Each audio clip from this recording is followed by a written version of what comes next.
തുടങ്ങാമല്ലേ? എല്ലാവർക്കും Christmas നവവത്സരാശംസകൾ.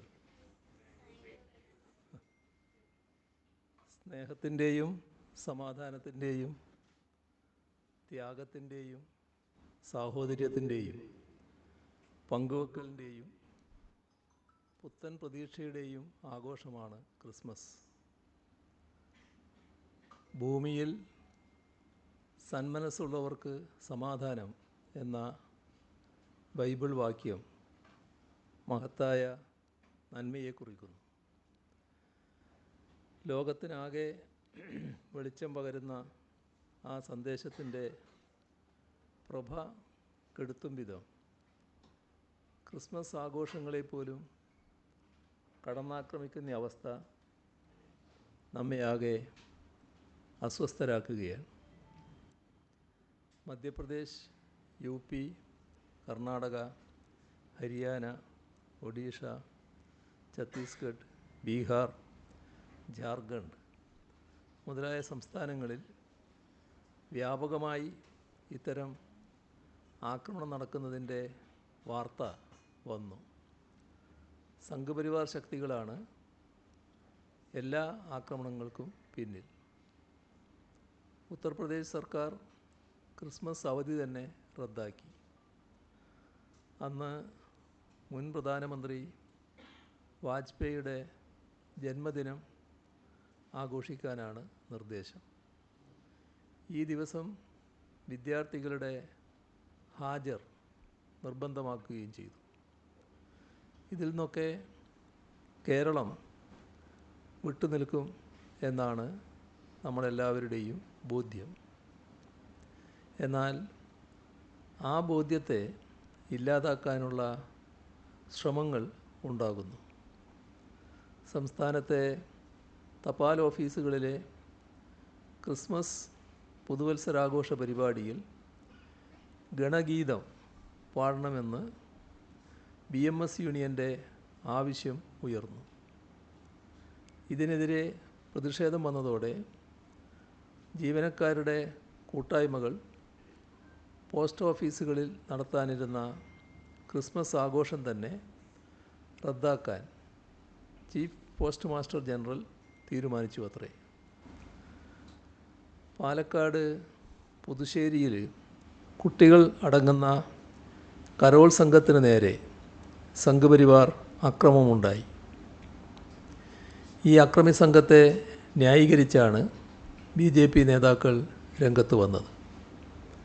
Carol സംഘങ്ങളെ അപമാനിക്കുന്ന രീതിയിൽ അവർ പൊതുവായി മദ്യപിക്കാറുണ്ടെന്നും മാന്യതയില്ലാത്ത രീതിയിലാണ് കരോൾ നടന്നതെന്നുമുള്ള ന്യായീകരണങ്ങളാണ് ചില മുതിർന്ന നേതാക്കളായവർ തന്നെ നിരത്തിയത്. അക്രമങ്ങൾ നടത്തിയവർക്കെതിരെ കർശന നടപടി സ്വീകരിച്ചിട്ടുണ്ട്. ചില സ്വകാര്യ സ്കൂളുകളിൽ ക്രിസ്മസ് ആഘോഷങ്ങൾ നടത്തുന്നതിനെതിരെ RSS അനുകൂല സംഘടനകളിൽ നിന്ന് സമ്മർദ്ദവും ഭീഷണിയും ഉണ്ടാകുന്നതായി റിപ്പോർട്ടുകളുണ്ടായിരുന്നു. ചില സ്കൂളുകൾ ആഘോഷങ്ങൾ ഒഴിവാക്കി വിദ്യാർത്ഥികളിൽ നിന്ന് വാങ്ങിയ പണം തിരികെ നൽകുകയും ചെയ്തിട്ടുണ്ട്. ഇത്തരം സംഭവങ്ങളെക്കുറിച്ച് അടിയന്തര അന്വേഷണം നടത്താൻ സർക്കാർ ഉത്തരവിട്ടിട്ടുണ്ട്. ആഘോഷങ്ങൾ നടത്തുന്നവർക്കെതിരെയും മതപരമായ വിവേചനം കാട്ടുന്ന സ്കൂളുകൾക്കെതിരെയും കർശന നടപടിയുണ്ടാകും എന്ന് മുന്നറിയിപ്പും നൽകിയിട്ടുണ്ട്. കേരളത്തിൽ ഇത്തരം ശക്തികൾ തലപൊക്കുന്നു എന്നത് ഗൗരവമായാണ് കാണുന്നത്. ഭരണഘടന അനുവദിച്ച് നൽകുന്ന മൗലികാവകാശങ്ങൾക്കെതിരെയുള്ള ഒരു കടന്നുകയറ്റത്തെയും അംഗീകരിക്കാൻ കഴിയില്ല. രാജ്യത്തിൻ്റെ ബഹുസ്വരതയോടും സഹവർത്തിത്വത്തോടും വിപ്രതിപത്തി വെച്ച് പുലർത്തുന്ന കൂട്ടരാണ് സംഘപരിവാർ. കഴിഞ്ഞ വർഷം ഇതേ സമയത്ത് ക്രിസ്മസിന് കേക്കും കൊണ്ട് ക്രൈസ്തവ ഭവനങ്ങളിലും ആരാധനാലയങ്ങളിലും സന്ദർശനം നടത്തിയവരാണ് ഇപ്പോൾ ക്രിസ്മസ് കരോൾ സംഘത്തെ ആക്രമിക്കാൻ തയ്യാറാകുന്നത്.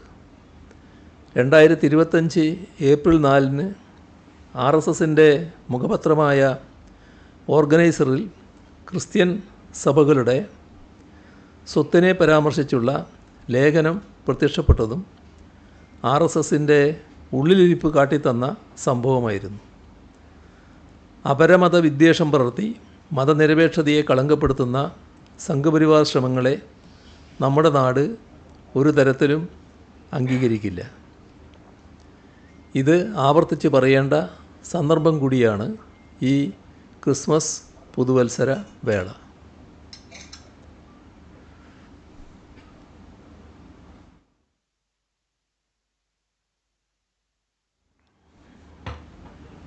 ഇതിനോട് ചേർത്ത് പറയേണ്ട മറ്റൊന്നാണ് വാളയാറിലെ കൊലപാതകം. ആ ഹീന സംഭവത്തിന് പിന്നിലുള്ള മുഴുവൻ ആളുകളെയും നിയമത്തിന് മുന്നിൽ കൊണ്ടുവരാൻ കഴിഞ്ഞു. ഉറപ്പുവരുത്തുന്നതിനുള്ള നിയമപരമായ നടപടികളാണ് സ്വീകരിച്ചുകൊണ്ടിരിക്കുന്നത്. പ്രത്യേക അന്വേഷണ സംഘമാണ് കേസ് അന്വേഷിക്കുന്നത്.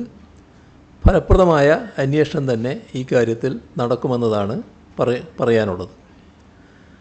അപരവിദ്വേഷത്തിൻ്റെ ആശയങ്ങളിൽ പ്രചോദിതരായ ഒരു സംഘം ആളുകളാണ് പാലക്കാട് വാളയാറിൽ ഛത്തീസ്ഗഡ് ബിലാസ്പൂർ സ്വദേശി രാംനാരായൺ ബാഗേലിനെ കൊലപ്പെടുത്തിയത്. പ്രതികളിൽ ചിലർ ക്രിമിനൽ പശ്ചാത്തലവും വർഗീയ മനസ്ഥിതിയുമുള്ളവരാണ്. ഉത്തരേന്ത്യൻ സംസ്ഥാനങ്ങളിൽ സംഘപരിവാർ നടത്തി വിജയിപ്പിച്ച ആൾക്കൂട്ട ഹിംസയെ കേരളത്തിലേക്ക് പറിച്ചു നടാൻ ശ്രമിക്കുകയാണ്. കേരളം അതിന് പറ്റുന്ന മണ്ണല്ല എന്ന് തെളിയിച്ചു കൊടുക്കാനുള്ള ഉത്തരവാദിത്വമാണ് നമുക്ക് ഏറ്റെടുക്കാനുള്ളത്. ബംഗ്ലാദേശി കുടിയേറ്റക്കാരൻ എന്ന് കൊല്ലപ്പെട്ട ചെറുപ്പക്കാരനെ ചാപ്പകുത്തുകയും ചെയ്തു. ആരെയും കടന്നാക്രമിക്കാൻ ഇത്തരം ചാപ്പകുത്തലുകൾ ആയുധമാക്കുന്നത് ഉത്തരേന്ത്യയിലാണ് നാം മുൻപ് കണ്ടിട്ടുള്ളത്. അത് കേരളത്തിലേക്ക് വ്യാപിപ്പിക്കാമെന്നത് സംഘപരിവാറിൻ്റെ സ്വപ്നമാകാം. രാംനാരായൺ ബാഗേൽ കൊല്ലപ്പെട്ടത് കേരള മനസാക്ഷിയെ ഞെട്ടിച്ച സംഭവമാണ്. കുടുംബത്തെ സംരക്ഷിക്കാനാണ് ആ ചെറുപ്പക്കാരൻ ഛത്തീസ്ഗഡിൽ നിന്ന് ഇവിടെ എത്തിയത്. 2 കുഞ്ഞുങ്ങളും അമ്മയും ഭാര്യയും അടങ്ങുന്ന കുടുംബം. ബാഗേൽ കൊല്ലപ്പെട്ടതോടെ ആശ്രയമില്ലാത്തവരായി. ആ കുടുംബത്തിന് മുഖ്യമന്ത്രിയുടെ ദുരിതാശ്വാസ നിധിയിൽ നിന്ന് 30 ലക്ഷം രൂപ ധനസഹായം അനുവദിക്കാൻ ഇന്ന് ചേർന്ന മന്ത്രിസഭാ യോഗം തീരുമാനിച്ചു. ഭാര്യയ്ക്കും അമ്മയ്ക്കും 5 ലക്ഷം രൂപ വീതവും 2 മക്കൾക്ക് 10 ലക്ഷം രൂപ വീതവുമാണ് നൽകുക. മക്കളുടെ പേരിലുള്ള 20 ലക്ഷം രൂപ സ്ഥിര നിക്ഷേപമായി നൽകും. അതിൽ നിന്ന് ലഭിക്കുന്ന പലിശ മക്കളുടെ കാര്യങ്ങൾക്ക് ഉപയോഗിക്കാൻ അമ്മയ്ക്ക് നൽകാനും തീരുമാനിച്ചു. മറ്റൊരനുഭവവും ഇവിടെ നമ്മൾ നോക്കേണ്ടതാണ്. കഴിഞ്ഞ ദിവസമാണ് നേപ്പാൾ സ്വദേശി ദുർഗാ കാമിനിക്ക് ഹൃദയം മാറ്റിവെക്കൽ ശസ്ത്രക്രിയ എറണാകുളം ജനറൽ ആശുപത്രിയിൽ നടന്നത്.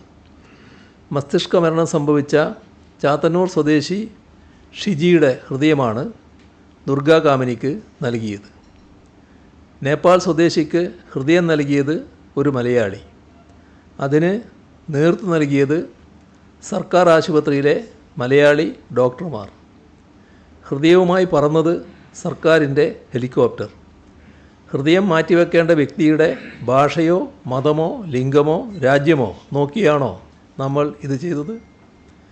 ഇതാണ് കേരളം ഉയർത്തിപ്പിടിക്കുന്ന മഹനീയത, സാഹോദര്യം, മാനവിക മൂല്യം, മാനുഷിക സ്നേഹം.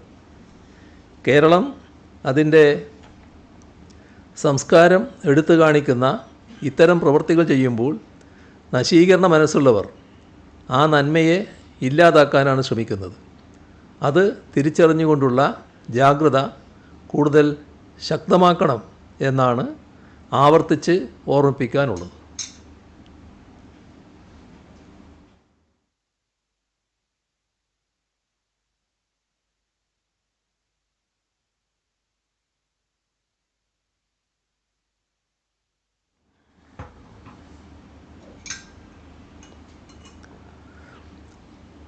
നമുക്കറിയാം കേന്ദ്ര സർക്കാരിനെ നയിക്കുന്നത് RSS ആണ് എന്നത്. RSSന് ഒരു കാലത്തും കീഴടക്കാൻ പറ്റാത്തതാണ് നമ്മുടെ നാടിൻ്റെ, കേരളത്തിൻ്റെ മതേതര മനസ്സ്. വർഗീയ പ്രചാരണം, വിദ്വേഷം വളർത്തൽ, കലാപം സൃഷ്ടിക്കൽ, ഇതൊക്കെ കേരളത്തിൽ RSS പ്രയോഗിച്ചു. രാജ്യത്ത് ഏറ്റവും കൂടുതൽ സംഘശാഖകൾ ഇവിടെ ഉണ്ടാക്കി എന്ന് അഹങ്കരിച്ചു. പക്ഷേ നാടിൻ്റെ പിന്തുണയോ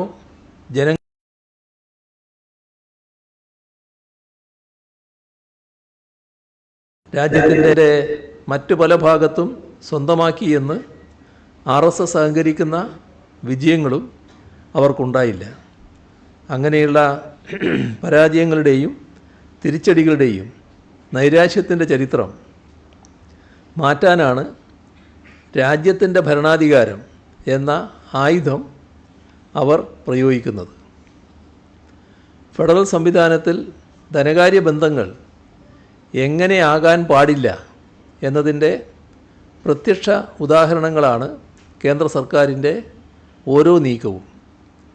മൂലധന ചെലവിനായി കേരളം നടത്തുന്ന ഉദ്യമങ്ങളെ തുരങ്കം വെക്കാനുള്ള തീവ്ര ശ്രമങ്ങളാണ് കഴിഞ്ഞ 5 വർഷമായി കണ്ടുവരുന്നത്. ഇതിലേറ്റവും പ്രധാനമാണ് കിഫ്ബി വായ്പകളെ സംസ്ഥാന വായ്പയായി പരിഗണിച്ചുകൊണ്ട് 2021-22 മുതൽ മുൻകാല പ്രാബല്യത്തോടെ കേരളത്തിൻ്റെ കമ്പോള വായ്പാ പരിധി വെട്ടിക്കുറച്ചത്. ഗ്യാരണ്ടിയും വായ്പയും രണ്ടാണെന്ന് 1999 റിസർവ് ബാങ്ക് തന്നെ വ്യക്തമാക്കിയിട്ടുണ്ട്. ഇതിന് ഘടകവിരുദ്ധമായ സമീപനമാണ് കേന്ദ്ര സർക്കാർ കേരളത്തിൻ്റെ വായ്പാ പരിധിയുടെ കാര്യത്തിൽ എടുത്തിരിക്കുന്നത്.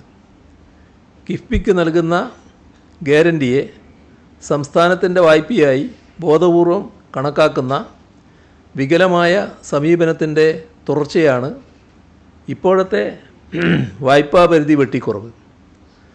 കേന്ദ്ര സർക്കാർ സൃഷ്ടിക്കുന്ന പ്രതിസന്ധികൾ അക്കമിട്ട് നിരത്തി 2025 ഒക്ടോബർ 9 കേന്ദ്ര ധനമന്ത്രി ശ്രീമതി നിർമ്മല സീതാരാമന് വിശദമായ ഒരു നിവേദനം സമർപ്പിച്ചിരുന്നു. എന്നാൽ നിഷേധാത്മകമായ നിലപാടാണ് തുറന്നും കേന്ദ്ര സർക്കാരിൻ്റെ ഭാഗത്ത് നിന്ന് ഉണ്ടാകുന്നത്. പല അപേക്ഷകളും തീരുമാനമാകാത്ത കേന്ദ്രത്തിൻ്റെ പരിഗണനയിൽ മാത്രമായി അവശേഷിക്കുന്ന അവസ്ഥയാണുള്ളത്.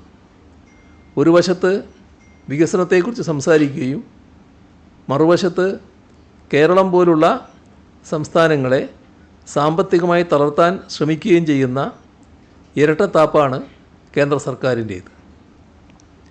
സംസ്ഥാനത്തിൻ്റെ തനത് വരുമാനത്തിലും വിഭവസമാഹരണത്തിലും വൻപിച്ച കുതിപ്പുണ്ടാക്കാൻ കഴിഞ്ഞ 8 വർഷങ്ങൾ കൊണ്ട് LDF സർക്കാരിന് സാധിച്ചിട്ടുണ്ട്. 2021 മാർച്ചിൽ 47,000 കോടി രൂപയായിരുന്ന തനത് നികുതി വരുമാനം ഇപ്പോൾ ഏകദേശം 80,000 കോടി രൂപയായി വർദ്ധിപ്പിച്ചു. ഇത് കേവലമൊരു നേട്ടമല്ല, മറിച്ച് ചിട്ടയായ ധനമാനേജ്മെൻറ്റിൻ്റെ ഫലമാണ്. എന്നാൽ നമ്മൾ ഇത്രയും കഷ്ടപ്പെട്ട് നേടിയെടുത്ത പുരോഗതിയെ അപ്രസക്തമാക്കും വിധം അർഹമായ വിഹിതം നിഷേധിച്ചും കടമെടുപ്പ് പരിധി വെട്ടിക്കുറച്ചും കേരളത്തെ വരിഞ്ഞു മുറുക്കാനാണ് ശ്രമിക്കുന്നത്. സംസ്ഥാനം ഉന്നയിച്ച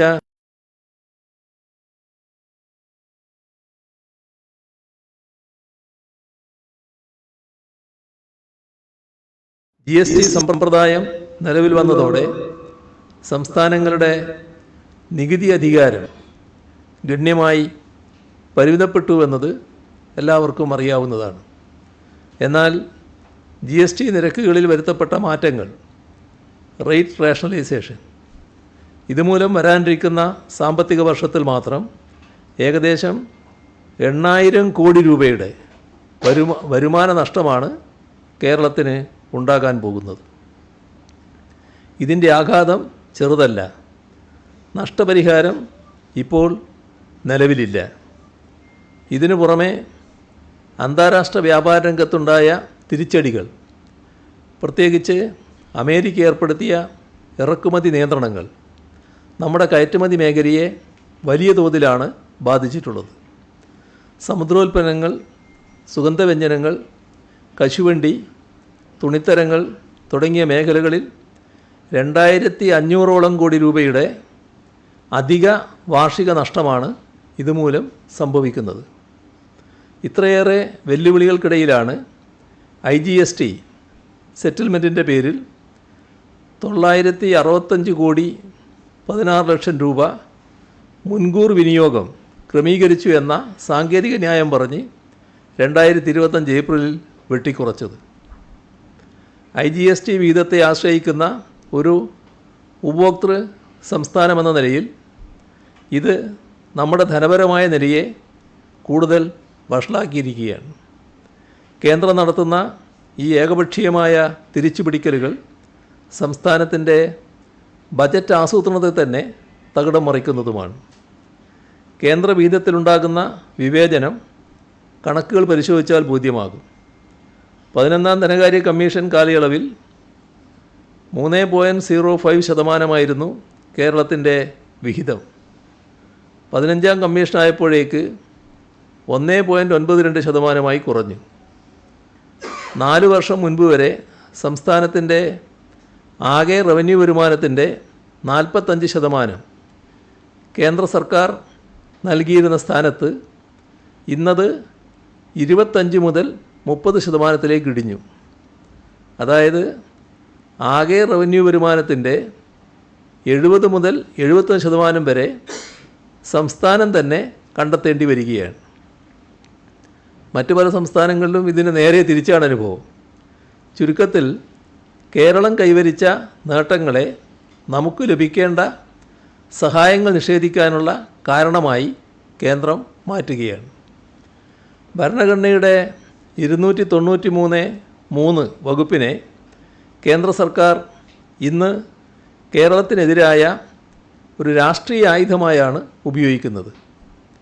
കിഫ്ബി, സോഷ്യൽ സെക്യൂരിറ്റി പെൻഷൻ തുടങ്ങിയ ഏജൻസികൾ വികസന പ്രവർത്തനങ്ങൾക്കായി സമാഹരിച്ച തുകയെ സംസ്ഥാനത്തിൻ്റെ പൊതുകടമായി കണക്കാക്കുന്ന വിചിത്രമായ വാദമാണ് കേന്ദ്രം ഉയർത്തുന്നത്. നാഷണൽ ഹൈവേ അതോറിറ്റിയുടെ 3,40,000 കോടി രൂപയുടെ കടം കേന്ദ്രത്തിൻ്റെ കടത്തിൽ കൂട്ടില്ലെന്ന് പറയുന്ന അതേ കേന്ദ്ര സർക്കാർ തന്നെയാണ് കേരളത്തിൻ്റെ വികസനത്തിന് അത്യന്താപേക്ഷിതമായ കിഫ്ബിയുടെ വായ്പയുടെ പേരിൽ നമ്മളെ വരിഞ്ഞു മുറുക്കുന്നത്. 2025-26 വർഷത്തിൽ മാത്രം 14,358 കോടി രൂപയാണ് നമ്മുടെ വായ്പാ പരിധിയിൽ നിന്നും കേന്ദ്രം ഇത്തരത്തിൽ വെട്ടിക്കുറച്ചിരിക്കുന്നത്. ഇതിൽ കിഫ്ബി പെൻഷൻ കമ്പനി വായ്പകളുടെ പേരിൽ കിഴിവ് ചെയ്ത 4,711 കോടിയുടെ അവസാന ഗഡുവും ഉൾപ്പെടുന്നു. ഇത്തരം നടപടികൾ സംസ്ഥാനത്തിൻ്റെ മൊത്തം വായ്പാ സാധ്യതയെ ഗണ്യമായി പരിമിതപ്പെടുത്തി. മറ്റൊരു പ്രധാന വിഷയം ഗ്യാരണ്ടി റിഡംഷൻ ഫണ്ടുമായി ബന്ധപ്പെട്ടതാണ്. കേരളം ഇതിനകം തന്നെ ഈ ഫണ്ട് രൂപീകരിക്കുകയും 250 കോടി രൂപ നിക്ഷേപിക്കുകയും ചെയ്തിട്ടുണ്ട്. എന്നിട്ടും അതിൽ അശാസ്ത്രീയമായ മാനദണ്ഡങ്ങൾ അടിച്ചേൽപ്പിക്കുകയും കുടിശ്ശിക ആരോപിക്കുകയും ചെയ്ത് 3,323 കോടി രൂപ കൂടി ഈ വർഷത്തെ വായ്പാ പരിധിയിൽ നിന്നും വെട്ടിക്കുറച്ചു. റിസർവ് ബാങ്ക് 5 വർഷത്തെ കാലാവധി നൽകിയൊരു കാര്യത്തിന് ഇത്തരമൊരു വെട്ടിക്കുറക്കൽ നടത്തിയത് കേരളത്തിൻ്റെ വികസന മാതൃകയെ തകർക്കുക എന്ന രാഷ്ട്രീയ ലക്ഷ്യം മുൻനിർത്തി മാത്രമാണ്. CAG റിപ്പോർട്ട് ചൂണ്ടിക്കാട്ടി SPVകളുടെ ഓഫ് ബജറ്റ് വായ്പകളുടെ പേരിൽ 5,944 കോടി രൂപ കൂടി അധികമായി വെട്ടിക്കുറക്കാനുള്ള നീക്കവും ഇതേ ഗണത്തിൽപ്പെടുന്നതാണ്. ഈ സാമ്പത്തിക വർഷത്തിൻ്റെ അവസാന പാദത്തിലേക്ക് വായ്പയെടുക്കുന്നതിനായി 12,516 കോടി രൂപക്കാണ് അപേക്ഷ നൽകിയത്. പക്ഷേ അതിൽ നിന്നും വെറും 5636 കോടി രൂപയ്ക്ക് മാത്രമാണ് കേന്ദ്രം അനുമതി നൽകിയത്. ഇത് സ്ഥിതി എത്രത്തോളം ഗുരുതരമാണ് എന്ന് വെളിപ്പെടുത്തുന്നതാണ്. ദേശീയപാത വികസനത്തിൽ കേരളം കാണിച്ച മാതൃകാപരമായ സമീപനത്തോടുള്ള കേന്ദ്രത്തിൻ്റെ പ്രതികരണം എന്താണ് എന്നും ഈ ഘട്ടത്തിൽ ഓർക്കുന്നത് നല്ലതാണ്. സ്ഥലമേറ്റെടുപ്പ് തുകയുടെ 25% വഹിക്കാൻ തയ്യാറായ രാജ്യത്തെ ഒരേ ഒരു സംസ്ഥാനമാണ് കേരളം. ഇതിനായി അംഗീകരിച്ച 6769 കോടിയിൽ ഇതിനകം നാം കൈമാറിയത് 5580 കോടി രൂപയാണ്. വികസനത്തോടുള്ള നമ്മുടെ ഈ സന്നദ്ധതയെ അംഗീകരിക്കുന്നതിന് പകരം ആ തുകയെയും നമ്മുടെ സാധാരണ വായ്പാ പരിധിയിൽ ഉൾപ്പെടുത്തി ശിക്ഷിക്കുന്ന നടപടിയാണ് കേന്ദ്രം സ്വീകരിച്ചത്. നമ്മുടെ ഈ നിക്ഷേപത്തെ വായ്പയായി കണ്ട് വെട്ടിക്കുറക്കുന്നത് സംസ്ഥാനത്തെ വൻകിട വികസന പദ്ധതികളിൽ നിന്ന് പിന്തിരിപ്പിക്കാൻ മാത്രമേ സഹായിക്കൂ. സംസ്ഥാനത്തിൻ്റെ ആഭ്യന്തര ഉൽപ്പാദനത്തിൻ്റെ കണക്കെടുപ്പിൽ പോലും അപാകതകൾ വരുത്തിക്കൊണ്ട് നമ്മുടെ വായ്പാ പരിധി വെട്ടിച്ചുരുക്കുകയാണ്. 15ാം ധനകാര്യ കമ്മീഷൻ നിർദ്ദേശിച്ച ശാസ്ത്രീയമായ മാനദണ്ഡങ്ങൾ ലംഘിച്ചുകൊണ്ട് കേന്ദ്ര ധനകാര്യ മന്ത്രാലയം നടത്തുന്ന ഈ കണക്കെടുപ്പിലൂടെ 4250 കോടി രൂപയുടെ അധിക വായ്പയ്ക്കുള്ള അർഹത കേരളത്തിന് നിഷേധിക്കപ്പെടുകയാണ്.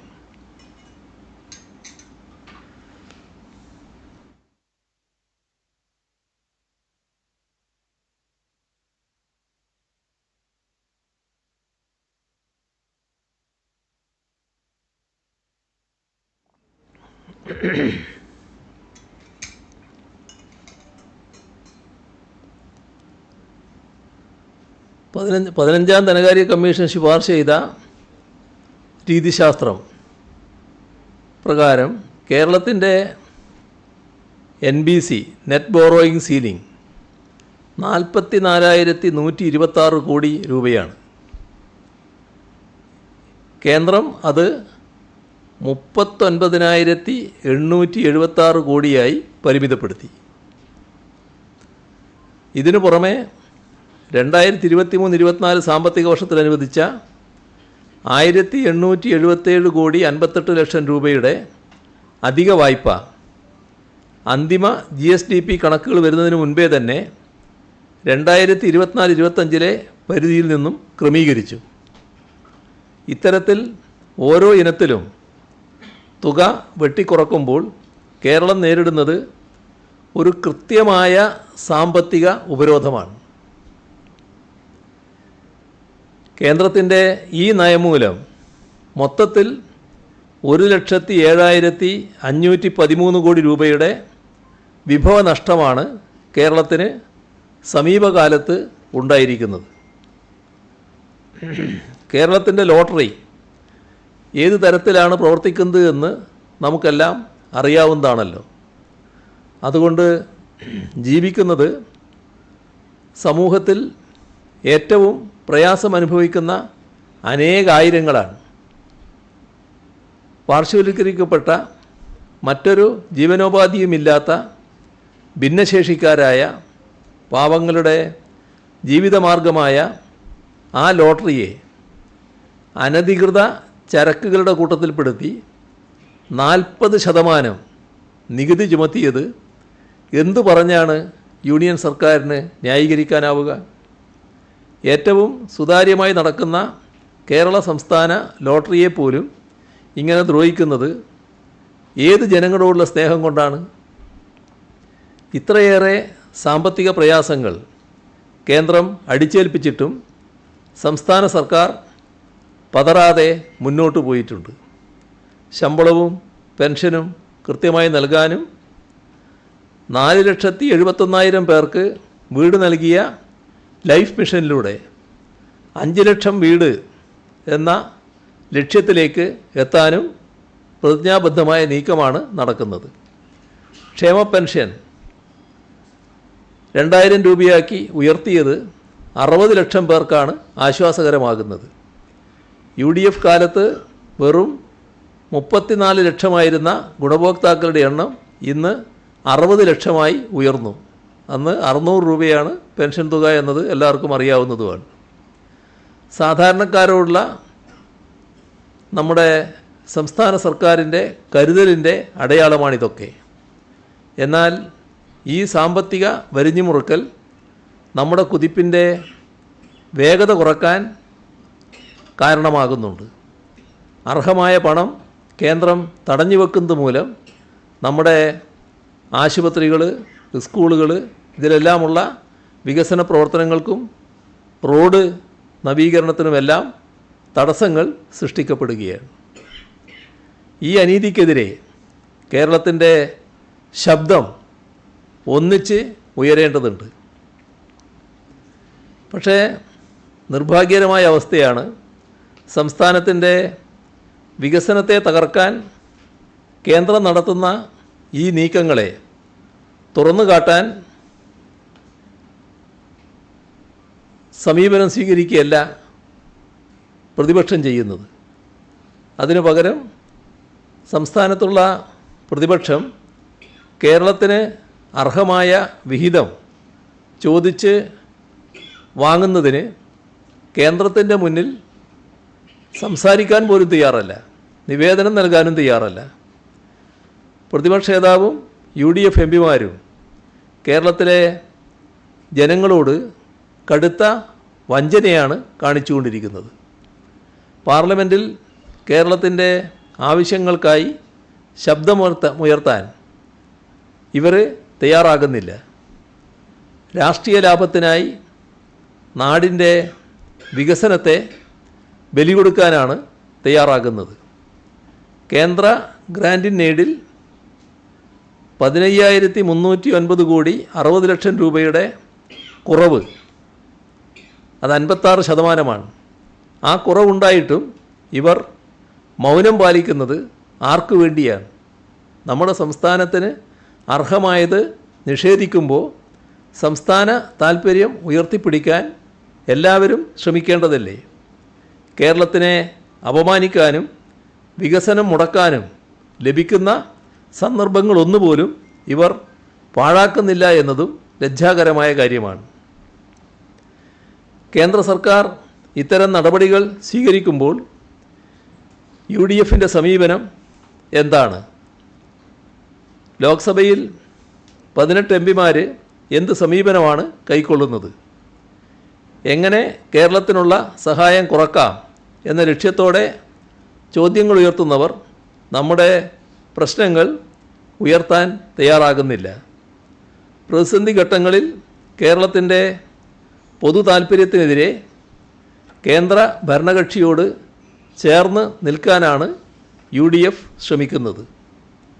കേന്ദ്ര സർക്കാർ അടിയന്തരമായി ഈ സാമ്പത്തിക വിവേചനം അവസാനിപ്പിക്കണം. IGST വിഹിതം ഉടനടി പുനഃസ്ഥാപിക്കാനും അന്യായമായി വെട്ടിക്കുറച്ച വായ്പാ പരിധി തിരികെ നൽകാനും കേന്ദ്രം തയ്യാറാകണം.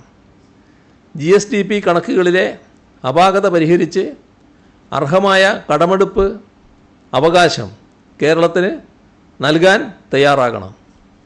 നമ്മൾ ചോദിക്കുന്നത് ദാനമല്ല, മറിച്ച് ഭരണഘടനാപരമായി നമ്മുടെ അവകാശമാണ്. കേരളത്തിൻ്റെ ന്യായമായ അവകാശങ്ങൾ അംഗീകരിക്കുന്നതുവരെ ജനാധിപത്യപരമായ പോരാട്ടം നമ്മൾ തുടരുക തന്നെ ചെയ്യും. ഈ സന്ദർഭത്തിൽ കേരളത്തിലെ ജനങ്ങളോട് അഭ്യർത്ഥിക്കാനുള്ളത് ഒരു കാര്യം മാത്രമാണ്. നമ്മുടെ നാടിനെ തകർക്കാൻ ശ്രമിക്കുന്ന ശക്തികളെ തിരിച്ചറിയണം. ഏത് പ്രതിസന്ധിയിലും സർക്കാർ ജനങ്ങൾക്കൊപ്പമുണ്ടാകും. കേന്ദ്രത്തിൻ്റെ സാമ്പത്തിക ഉപരോധത്തെ ജനകീയ പ്രതിരോധത്തിലൂടെ നമ്മൾ മറികടക്കും. പ്രളയങ്ങളെയും മഹാമാരികളെയും അതിജീവിച്ച കേരളത്തിൻ്റെ ഇച്ഛാശക്തിക്ക് മുന്നിൽ ഇത്തരം രാഷ്ട്രീയ കുതന്ത്രങ്ങൾ വിജയിക്കില്ല. വികസിത രാജ്യങ്ങൾക്ക് സമാനമായ ജീവിത നിലവാരമുള്ള ഒരു നവകേരളം നിർമ്മിക്കാനുള്ള നമ്മുടെ യാത്രയിൽ എല്ലാ മലയാളികളുടെയും പിന്തുണയും സഹകരണവും അഭ്യർത്ഥിക്കുന്നു.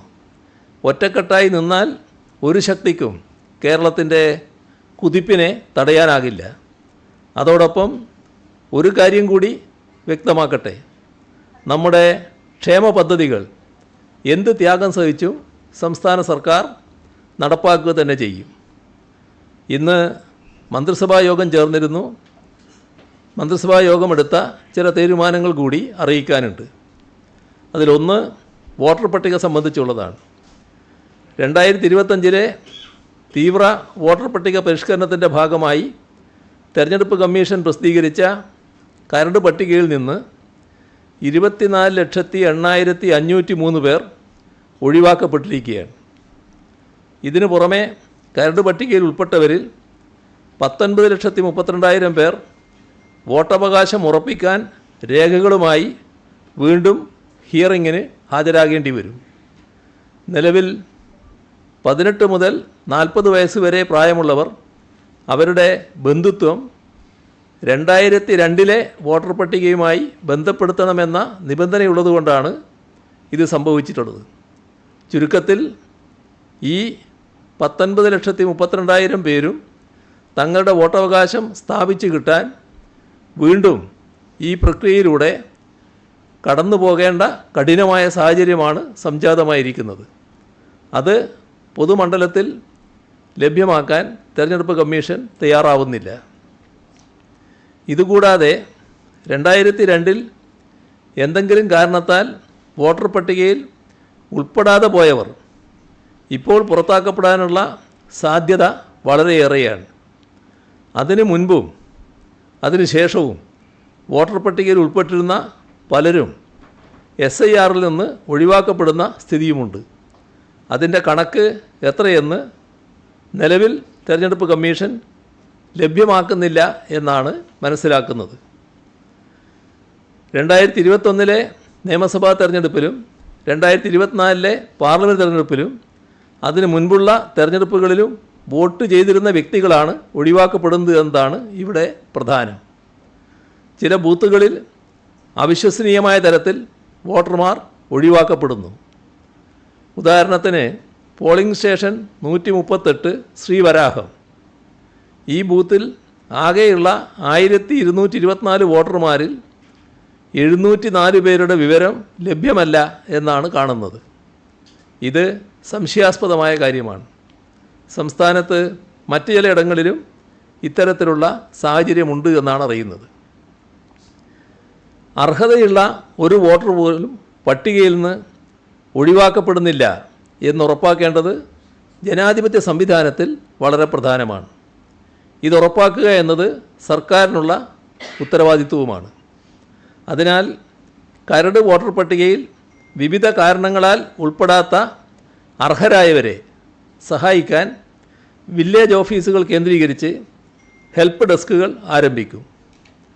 വില്ലേജ് ഓഫീസിൽ സൗകര്യമില്ലെങ്കിൽ എന്ന് പറയുമ്പോൾ ഇപ്പോൾ ഈ തെരഞ്ഞെടുപ്പ് വോട്ടർ പട്ടികയുടെ പുതുക്കലുമായിട്ട് ബന്ധപ്പെട്ടുള്ള ഒട്ടേറെ പ്രവർത്തനങ്ങൾ ആ വില്ലേജ് ഓഫീസിലാണ് നടക്കുന്നത്.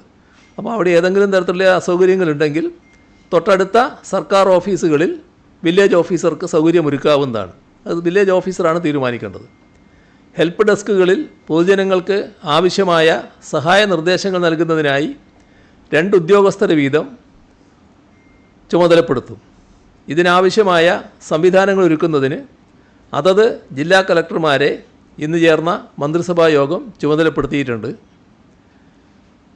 ഉന്നതികൾ, തീരദേശ മേഖല, മറ്റ് പിന്നോക്ക പ്രദേശങ്ങൾ എന്നിവിടങ്ങളിൽ നേരിട്ടെത്തി അർഹരായവരെ കണ്ടെത്തി ആവശ്യമായ സഹായങ്ങൾ നൽകും. ഇതിന് വില്ലേജ് ഓഫീസർമാരുടെ ആവശ്യപ്രകാരം അംഗൻവാടി വർക്കർമാർ, ആശാ വർക്കർമാർ, കുടുംബശ്രീ പ്രവർത്തകർ എന്നിവരുടെ സേവനം ഉപയോഗപ്പെടുത്തും. വിവിധ സ്ഥാപനങ്ങളിൽ പഠിക്കുന്ന 18 വയസ്സ് പൂർത്തിയായവർ വോട്ടർ പട്ടികയിൽ ഉൾപ്പെടുന്നുവെന്ന് ഉറപ്പുവരുത്തും. ഇതിന് അതാത് സ്ഥാപനങ്ങളിൽ ക്യാമ്പയിൻ പരിപാടികൾ സംഘടിപ്പിച്ച് ആവശ്യമായ ബോധവൽക്കരണവും നടത്തും. തെരഞ്ഞെടുപ്പ് പടിവാതിൽക്ക് നിൽക്കുന്ന സംസ്ഥാനങ്ങളിൽ SIR അനാവശ്യ ധൃതിയിൽ നടത്തുന്നത് ആശാസ്യമല്ലെന്ന് ചൂണ്ടിക്കാട്ടി സർക്കാർ ഒന്നിലധികം തവണ അഭ്യർത്ഥന നടത്തിയിരുന്നു. പക്ഷേ ധൃതിയിൽ തെരഞ്ഞെടുപ്പ് കമ്മീഷൻ അതിതീവ്ര പരിശോധനയ്ക്കായി മുന്നോട്ട് പോവുകയാണ് ഉണ്ടായത്. ഇത് ജനാധിപത്യത്തിൻ്റെ ഉത്തമ താൽപ്പര്യങ്ങൾ സംരക്ഷിക്കാനല്ല എന്നതാണ് ഇപ്പോൾ വ്യക്തമായിക്കൊണ്ടിരിക്കുന്നത്.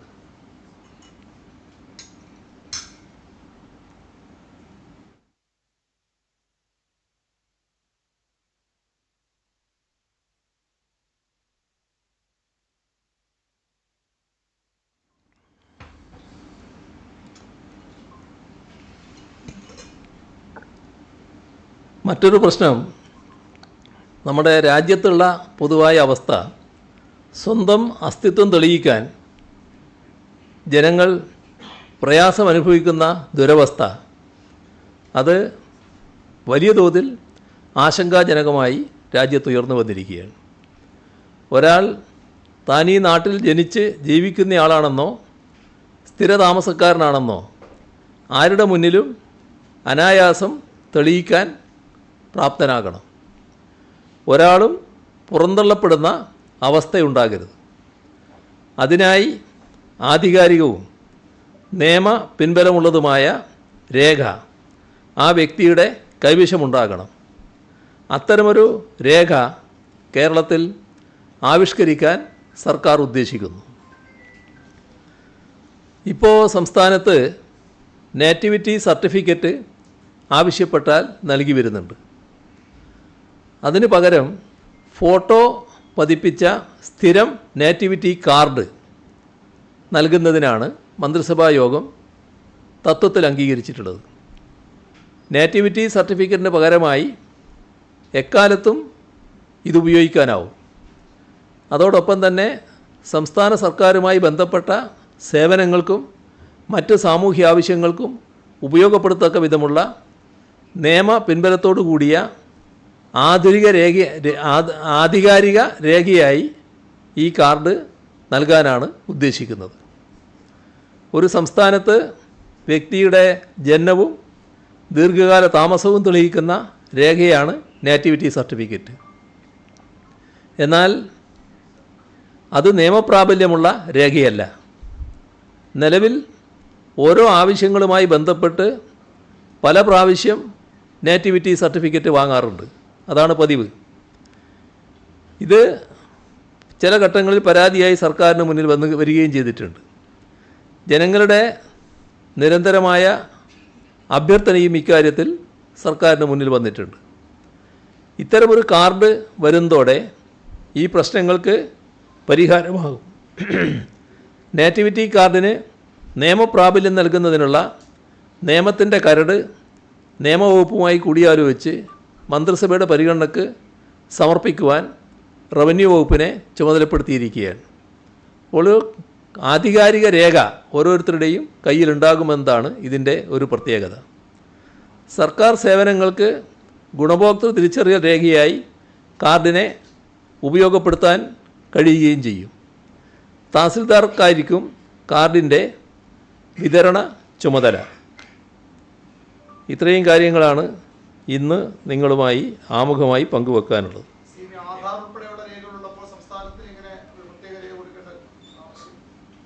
ഇതെല്ലാം വെച്ചുകൊണ്ടും നാട്ടിൽ ഭീതി നിലനിൽക്കുകയാണല്ലോ.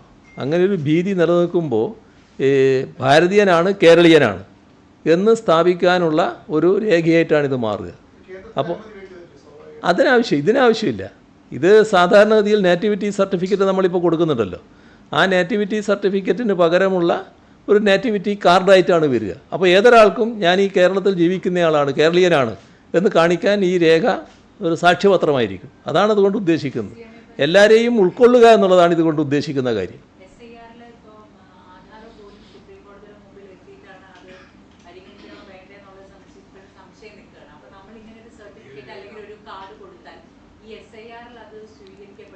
SIR-ഉമായിട്ട് ഇതിന് ബന്ധമില്ല. SIR വേറെ തന്നെ ഒരു നടപടിക്രമമാണല്ലോ. ഇത് അതിനുപരി ഒരു പ്രശ്നമുണ്ടല്ലോ. പൗരത്വത്തിൽ നിന്ന് പൗരത്വവുമായി ബന്ധപ്പെട്ടുള്ള പ്രശ്നങ്ങളടക്കം ഉയർന്നു വരുന്നുണ്ടല്ലോ. അത്തരം ആശങ്കകൾക്കെല്ലാമുള്ള ഒരു പരിധിയോളമുള്ള ഒരു പ്രതിരോധമായിട്ട് ഇത് മാറും. കാരണം കേരളത്തിലുള്ള ഒരാൾ കേരളത്തിൽ ജനിച്ചതാണ്, ഇന്ന് ഈ നേറ്റിവിറ്റി കേരളമാണ് എന്ന് തെളിയിക്കുന്ന ഒരു രേഖ ഓരോരുത്തരുടെയും കയ്യിലുണ്ടാകുമെന്നാണ് ഉദ്ദേശിക്കുന്നത്.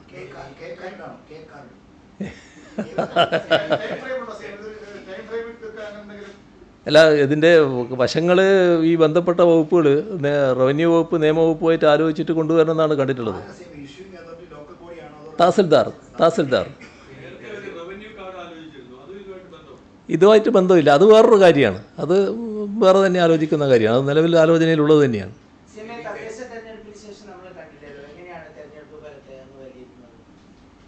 തദ്ദേശ തെരഞ്ഞെടുപ്പിൻ്റെ ഫലം വന്നല്ലോ. അത് പിന്നെ സാധാരണഗതിയിൽ നമ്മൾ പ്രതീക്ഷിച്ച ഫലമല്ല ഉണ്ടായത്. അതിൻ്റെ കാര്യങ്ങൾ വിശദമായി പരിശോധിക്കുകയും എന്തെങ്കിലും തിരുത്തലുകൾ വരുത്തേണ്ടതുണ്ടെങ്കിൽ തിരുത്തലുകൾ വരുത്തുക എന്നുള്ള നിലപാട് തന്നെയാണ് പൊതുവിൽ സ്വീകരിച്ചു പോകുന്നത്. യഥാർത്ഥത്തിൽ പല കാര്യങ്ങൾ അതുമായി ബന്ധപ്പെട്ടുണ്ട്. ആ എല്ലാ വശങ്ങളും പരിശോധിക്കുക എന്നത് തന്നെയാണ് പൊതുവെ LDF എന്ന തലത്തിൽ തന്നെ കണ്ടിട്ടുള്ളത്. ആ വിശദമായ പരിശോധന ഇപ്പോൾ നടന്നുകൊണ്ടിരിക്കുകയാണ്.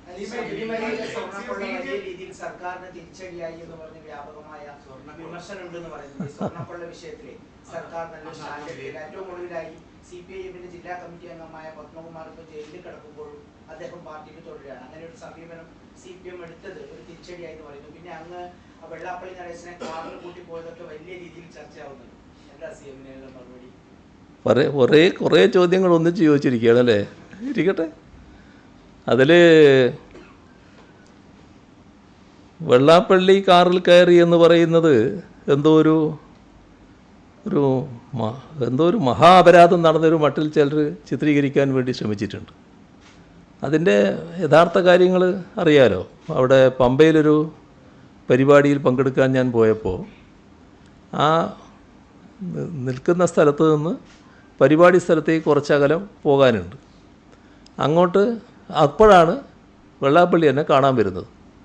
കണ്ട് സംസാരിച്ച് പരിപാടിക്ക് പോകാൻ വേണ്ടി ഞാനും ഇറങ്ങുന്നു, അദ്ദേഹവും ഇറങ്ങുന്നു. അപ്പോൾ പരിപാടിയിലേക്ക് പോകാൻ ഞാൻ കാറിൽ കയറുമ്പോൾ അദ്ദേഹവും എന്നോടൊപ്പം കാറിൽ കയറി എന്നുള്ളതാണ് വസ്തുത. ആ ദൂരത്തേക്ക് അദ്ദേഹം നടന്നു പോകുന്ന അവസ്ഥ ഒഴിവാക്കാൻ ആ കാറിൽ കയറട്ടെ എന്ന നിലപാട് ഞാനും സ്വീകരിച്ചിട്ടുണ്ടാവും. അതിലെന്താ ഒരു തെറ്റ്? സാധാരണഗതിയിൽ എന്തോ ഒരു തരത്തിലും തൊട്ടുകൂടാൻ പറ്റാത്ത ഒരാളാണ് വെള്ളാപ്പള്ളിയെ പോലെ ഒരാൾ എന്ന് പറയാൻ പറ്റും. അത് ഏതൊരാളായാലും നമ്മൾ ചെയ്യുന്ന കാര്യമല്ലേ. പ്രത്യേകിച്ച് ഒരേ പ്രായക്കാർ, ഒന്നേക്കാളും കുറച്ച് പ്രായമുള്ള ആൾ അങ്ങനെയൊക്കെ വരുമ്പോൾ നമ്മൾ അത്തരം ആളുകളെ ആദരിക്കാൻ ചിലപ്പോൾ തയ്യാറാവില്ലേ. അതിനകത്ത് എന്താ വേറെ ഒരു അപാകതയുള്ളത്? അതിലേതെങ്കിലും ഒരു അപാകത ഞാൻ കാണുന്നില്ല. പക്ഷേ വലിയ തോതിൽ തെറ്റായി അതിനെ ചിത്രീകരിക്കാനുള്ള ശ്രമങ്ങൾ നടന്നു എന്നുള്ളത് വസ്തുതയാണ്. അത് പലപ്പോഴും ഉണ്ടാകാറുണ്ടല്ലോ. അതാണ് അതുമായി ബന്ധപ്പെട്ട് പറയാനുള്ളത്. ശബരിമലയുമായി ബന്ധപ്പെട്ട് കാര്യങ്ങളെടുത്താൽ അത് വലിയ തോതിൽ പ്രചരണത്തിന് വേണ്ടി ഉപയോഗിച്ചു എന്നുള്ളത് വസ്തുതയാണ്. ആ പ്രചരണം BJP നടത്തിയിട്ടുണ്ട്, കോൺഗ്രസും UDF നടത്തിയിട്ടുണ്ട്. ഇവരാരാണ് കൂടുതൽ നടത്തിയതെന്ന് മാത്രമേ പരിശോധിച്ച് നോക്കേണ്ടതായിട്ടുള്ളൂ. അതിനെ ഒരു പ്രത്യേക രീതിയിൽ ഉയർത്തുന്നതിനാണ് അവർ ശ്രമിച്ചത്. പക്ഷേ ഇതിൽ വ്യക്തമാകേണ്ട കാര്യം ഇതിനോട് സംസ്ഥാന സർക്കാർ സ്വീകരിച്ച സമീപനമാണ്. സംസ്ഥാന സർക്കാരിന് ഇക്കാര്യത്തിൽ ഒരു തരത്തിലുള്ള ആശയക്കുഴപ്പവും ഉണ്ടായിരുന്നില്ല. ഏതെങ്കിലും തരത്തിലുള്ള തട്ടിപ്പുകൾ നടന്നാൽ അതെവിടെയായാലും ആ തട്ടിപ്പുകൾക്കെതിരെ ശക്തമായ നിലപാട് സ്വീകരിക്കുക എന്നുള്ളതാണ് സർക്കാരിൻ്റെ പൊതുവായ നിലപാട്. ഇവിടെയും അതുതന്നെയാണ് ഉണ്ടായത്. അപ്പോൾ ഈ കാര്യത്തിൽ പ്രത്യേക അന്വേഷക സംഘം വരിക എന്നതിനോട് സംസ്ഥാന സർക്കാരിനും പൂർണ്ണ യോജിപ്പാണ് ഉണ്ടായിരുന്നത്. ഹൈക്കോടതി പ്രത്യേക അന്വേഷക സംഘത്തെ നിയോഗിക്കുന്ന നിലയുണ്ടായപ്പോൾ അതിനെ പൂർണ്ണമായി പിന്താങ്ങുന്ന അവസ്ഥയാണ് സർക്കാർ സ്വീകരിച്ചത്. ആ പ്രത്യേക അന്വേഷക സംഘം ഫലപ്രദമായ നടപടികളാണ് സ്വീകരിച്ചു വരുന്നത്. പക്ഷേ ഈ പ്രത്യേക അന്വേഷക സംഘം വന്ന ഉടനെ തന്നെ അത് ശരിയാവില്ല, ആ അന്വേഷക സംഘം അന്വേഷിച്ചാൽ പോരാ, അത് CBIക്ക് വിടണം എന്നൊക്കെ പറഞ്ഞുകൊണ്ട് ചിലരെന്ന് പറഞ്ഞാൽ പ്രത്യേകമായി UDF നേതാക്കൾ, കോൺഗ്രസ് നേതാക്കൾ ആവശ്യം ഉന്നയിക്കുന്ന സ്ഥിതി വന്നു. പക്ഷേ നമ്മുടെ അനുഭവം എന്താണ്? വളരെ ഫലപ്രദമായി ആ അന്വേഷക സംഘം പ്രവർത്തിച്ചു എന്നുള്ളത് തന്നെയാണ്. അവർ കൃത്യമായി കാര്യങ്ങൾ കണ്ടെത്തിയിട്ടുണ്ട്. അതിൻ്റെ ഭാഗമായുള്ള നടപടികൾ സ്വീകരിച്ചു പോകുന്നുണ്ട്. അത് നമ്മുടെ അന്വേഷണം ഇനിയും അതിൻ്റെ വഴിക്ക് മുന്നേറട്ടെ എന്നുള്ളത് തന്നെയാണ് സർക്കാരിൻ്റെ കാഴ്ചപ്പാട്. ഇത് പൊതുവേ ജനസമൂഹം നല്ല രീതിയിലാണ് വിലയിരുത്തിയിട്ടുള്ളത്. ഇപ്പോൾ സാധാരണഗതിയിൽ ഇത് ഏറ്റവും കൂടുതൽ പത്തനംതിട്ടയിൽ ആണല്ലോ ബാധിക്കേണ്ടത്. അതിൽ പന്തളം നമുക്കെല്ലാവർക്കും അറിയാവുന്ന പ്രദേശമാണല്ലോ. ശബരിമലയുമായും ബന്ധപ്പെട്ട ഒരു സ്ഥലപ്പേരാണല്ലോ പന്തളം.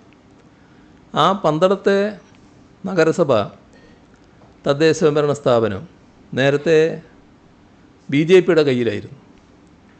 ഇത്തവണ BJPക്ക് നഷ്ടപ്പെട്ടു.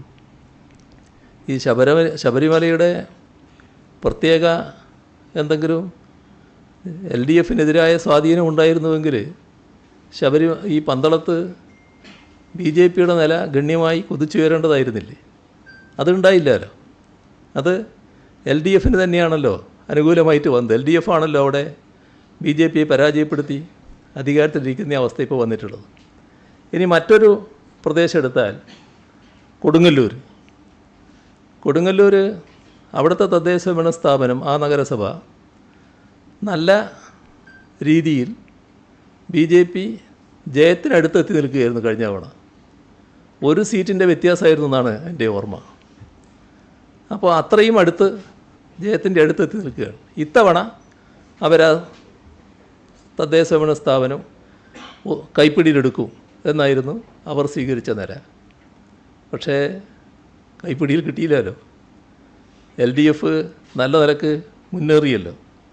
അതല്ലേ സാധാരണഗതിയിൽ നമുക്ക് കാണാൻ സാധിക്കുന്നത്.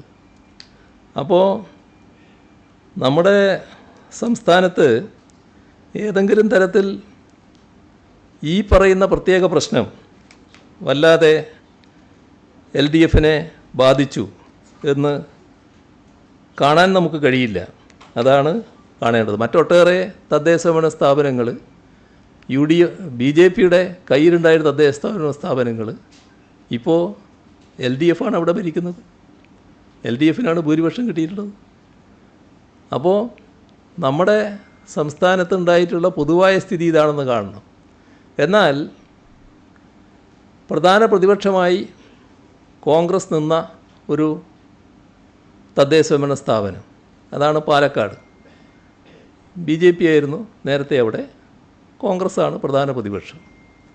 അവിടെ ഇത്തവണയും BJPക്ക് തന്നെ ജയിച്ചു വരാൻ കഴിഞ്ഞിരിക്കുന്നു. കോൺഗ്രസ്സിന് അവിടെ ഈ പൊതു അന്തരീക്ഷം ഉണ്ടായിട്ടും മുന്നേറാൻ പറ്റിയിട്ടില്ല.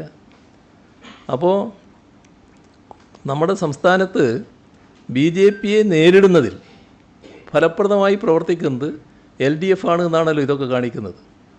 നല്ല രീതിയിൽ BJPയെ സംസ്ഥാനത്താകെ അവർ കൈവശം വെച്ചിരുന്ന തദ്ദേശ ഭരണ സ്ഥാപനങ്ങളിൽ പരാജയപ്പെടുത്താൻ LDFന് കഴിഞ്ഞിരിക്കുന്നു. അത് വെച്ച് നമുക്കേതെങ്കിലും തരത്തിൽ ഒരു പ്രത്യേക നിഗമനത്തിലെത്താൻ കഴിയില്ല. ഇത് ശബരിമലയുടെ ഒരു പ്രതികരണത്തിൻ്റെ ഭാഗമായിട്ടാണ് ഇങ്ങനെയെല്ലാം സംഭവിച്ചത് എന്ന നില കാണാൻ കഴിയില്ല. വ്യത്യസ്ത കാരണങ്ങളുണ്ടാവും. അതും ചിലപ്പോൾ ഒരു കാരണമായിട്ട് കാണാൻ സാധിച്ചേക്കും ചിലയിടങ്ങളിൽ.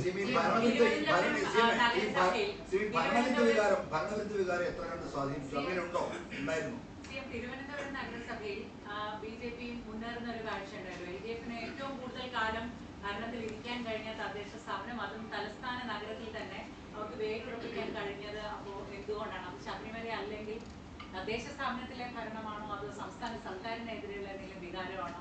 എന്താണ് ഇവിടെ പ്രതിഫലിച്ചത്? അങ്ങയുടെ വിലയിരുത്തൽ എന്താണ്? അല്ല, ഇതിൽ ഞാൻ പറഞ്ഞത് BJPക്ക് നേട്ടമുണ്ടാക്കാൻ കഴിയേണ്ട ഒരു വിഷയമാണല്ലോ ശബരിമല. ആ പ്രചരണം എങ്ങനെ സ്വാധീനിച്ചു എന്നതിൻ്റെ ഉദാഹരണങ്ങളാണ് ഞാൻ എടുത്തു കാണിച്ചത്.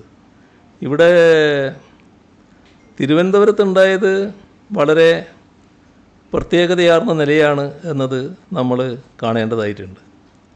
ഇവിടെ സാധാരണഗതിയിലുള്ള വോട്ടിൻ്റെ കണക്കുകൾ ഇപ്പോൾ ഇവിടെയുള്ള ചില നേതാക്കൾ വിശകലനം ചെയ്ത് പറയുന്നത് ഞാൻ ശ്രദ്ധിക്കുകയുണ്ടായി. അതിൽ ഇടതുപക്ഷത്തെ തോൽപ്പിക്കുന്നതിന് വേണ്ടി വലിയ തോതിൽ പ്രാദേശികമായി ഒന്നിച്ചണിനിരക്കുന്ന ഒരു സമീപനം ഇവിടെ ഉണ്ടായിട്ടുണ്ട് എന്നത് നമ്മൾ കാണാതിരിക്കരുത്. ഇവിടെ UDFും BJPയും തമ്മിൽ താൽക്കാലിക നേട്ടത്തിന് വേണ്ടി ഒരു നീക്കുപോക്കുകൾ ഉണ്ടാക്കുന്ന അവസ്ഥ വന്നിട്ടുണ്ട് എന്നുള്ളതാണ് പൊതുവെ ഉയർന്നു വരുന്ന പ്രശ്നം. ഇവിടെ നമ്മുടെ ഈ തെരഞ്ഞെടുപ്പിൽ BJP ഉയർത്തിയത് അത്യന്തം അപകടകരമായ വർഗീയ രാഷ്ട്രീയമാണ്. പക്ഷേ അതിനെ പ്രതിരോധിക്കാൻ നേരത്തെ ഞാൻ പറഞ്ഞതുപോലെ LDFനാണ് ശരിയായ രീതിയിൽ സാധിച്ചത്. ഞാൻ നേരത്തെ പറഞ്ഞല്ലോ ഈ ചില പഞ്ചായത്തുകൾ LDF പിടിച്ചെടുത്തു എന്നുള്ളത്. കുളനട, ചെറുകോൽ, കള്ളിക്കാട്, കരവാരം, കല്ലുവാതുക്കൽ, കവിയൂർ, കോടന്തുരുത്ത്, ഇതൊക്കെ LDF BJPയിൽ നിന്ന് പിടിച്ചെടുത്ത മണ്ഡലങ്ങളായിട്ടാണ് കാണാൻ സാധിക്കുക. ഇപ്പോൾ തിരുവനന്തപുരം കോർപ്പറേഷൻ്റെ കാര്യം പറഞ്ഞാൽ തിരുവനന്തപുരത്ത് ഏറ്റവും കൂടുതൽ വോട്ട് നേടിയത് ഇപ്പോൾ കോർപ്പറേഷൻ അതിർത്തിയിൽ ഇപ്പോഴും LDF തന്നെയാണ്. ശതമാനക്കണക്കിലും LDF ആണ് മുന്നിട്ട് നിൽക്കുന്നത്. നമ്മൾ കാണേണ്ട ഒരു കാര്യം 12ഓളം സീറ്റുകളിൽ 60 വോട്ടിനാണ് 60-ൽ താഴെ വോട്ടിനാണ് LDF പരാജയപ്പെടുന്നത്. അതിൽ BJP ജയിച്ച 26 വാർഡുകളിൽ UDFന് 1000-ൽ താഴെ വോട്ട് മാത്രമേ ഉണ്ടായുള്ളൂ. അത് സാധാരണക്ക് അങ്ങനെ വരേണ്ടതല്ല. 26 വാർഡുകളിൽ UDFൻ്റെ വോട്ട് 1000-ൽ താഴെ പോയി. ഇത് BJP ജയിച്ച സീറ്റുകൾ. ഇനി UDF ജയിച്ച 11 സീറ്റുകളുണ്ട്.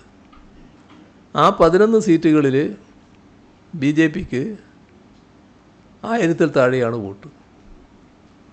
അപ്പോൾ എന്തോ ഒരു നീക്കുപോക്കുകൾ ഇവിടെ ഉണ്ടായിട്ടുണ്ട് എന്നതാണ് കാണാൻ സാധിക്കുക. ഒരു പരസ്പര സഹകരണ മുന്നണിയായി BJPയും UDFും പ്രത്യേകിച്ച് കോൺഗ്രസും മാറി എന്നുള്ളതാണ് കാണാൻ സാധിക്കുക. നേരത്തെയും അത്തരം ചില കാര്യങ്ങൾ തിരുവനന്തപുരം ജില്ലയിൽ ഉയർന്നു വന്ന പരാതികളാണ്. അപ്പോൾ BJPയുടെ രാഷ്ട്രീയത്തെ എതിർത്ത് തോൽപ്പിക്കാൻ വേണ്ടി ശക്തമായ നിലപാട് സ്വീകരിക്കുന്നത് LDF തന്നെയാണ്. ഇത് ഒരു ഭാഗം മാത്രമാണ്. എന്നാൽ മറ്റു ചില വശങ്ങൾ പരിശോധിക്കേണ്ടതുണ്ടാവും. ആ പരിശോധന LDF നടത്തുക തന്നെ ചെയ്യും. ആ നടത്തിക്കൊണ്ടിരിക്കുകയാണ്.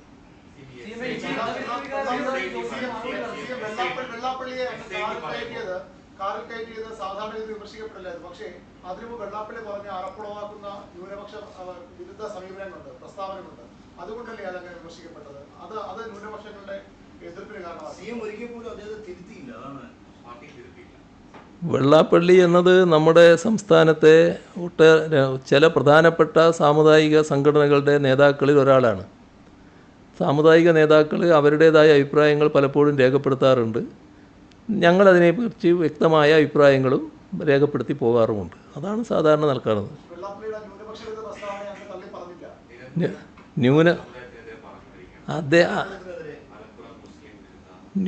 ന്യൂനപക്ഷ വിരുദ്ധമല്ല ഞാൻ പറയുന്നത് എന്ന് അദ്ദേഹം തന്നെ വ്യക്തമാക്കുന്നുണ്ട്. ലീഗിനെതിരായിട്ടാണ് ഞാൻ പറഞ്ഞത്. എന്നെ എന്തിനാണ് ന്യൂനപക്ഷ വിരുദ്ധനാക്കുന്നതൊക്കെ അദ്ദേഹം തന്നെ ചോദിക്കുന്നുണ്ടല്ലോ. നിങ്ങൾ പ്രചരണത്തിൻ്റെ ഭാഗമായിട്ടെടുത്താൽ ഇപ്പോൾ കേരളത്തിൽ SIR നടപ്പിലാക്കുന്നത് ഈ കേരളത്തിലെ LDF ഗവൺമെൻറ്റിൻ്റെ മുൻകൈയോടുകൂടിയാണ്. അതിന് മുഖ്യമന്ത്രിയാണ് കാരണക്കാരനെന്ന പ്രചരണം ഇവിടെ ഒരു കൂട്ടം അഴിച്ചു വിട്ടിട്ടില്ലേ? അതിലെന്തെങ്കിലും വസ്തുതയുള്ളതാണോ? ആ പ്രചരണം ബോധപൂർവം ന്യൂനപക്ഷങ്ങളെ തെറ്റിദ്ധരിപ്പിക്കാൻ വേണ്ടി അഴിച്ചുവിട്ടിയ ഒന്നാണല്ലോ. ആ പ്രചരണത്തിൻ്റെ വക്താക്കളായി നിന്നത് ശരിയായ ബുദ്ധി ജമാഅത്തെ ഇസ്ലാമിയുടേതാണെങ്കിലും അതിൻ്റെ പ്രചാരകരായിട്ട് നിന്നത് ഇന്ത്യൻ യൂണിയൻ മുസ്ലിം ലീഗുകാരല്ലേ.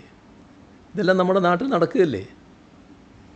അപ്പോൾ അവരവർക്ക് വേണ്ട കാര്യങ്ങൾ അവരവരും അല്ലാതെ പ്രചരിപ്പിച്ചുകൊണ്ടിരിക്കുകയാണെന്ന് അർത്ഥം. നമ്മൾ ശരിയായി കാര്യങ്ങൾ മനസ്സിലാക്കാൻ തയ്യാറാകണമെന്ന് മാത്രമേ ഉള്ളൂ.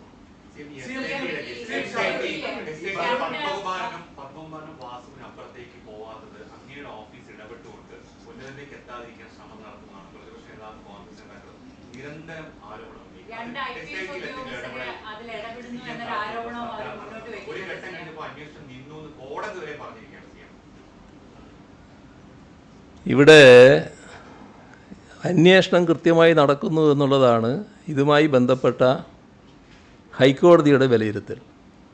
ഹൈക്കോടതി ഇക്കാര്യത്തിൽ ഏതെങ്കിലും തരത്തിലുള്ള ഒരു നെഗറ്റീവായ പരാമർശം നടത്തിയെന്ന് പറയാൻ കഴിയില്ല. കാരണം ഹൈക്കോടതിയുടെ മേൽനോട്ടത്തിലാണ് അന്വേഷണം നടക്കുന്നത്. ആ മേൽനോട്ടം നമുക്കെല്ലാം അറിയാവുന്നതുപോലെ നടത്തുന്നൊരു ബെഞ്ചുണ്ട്. ഇവിടെ ഒരു ജാമ്യാപേക്ഷയാണെന്ന് തോന്നുന്നു.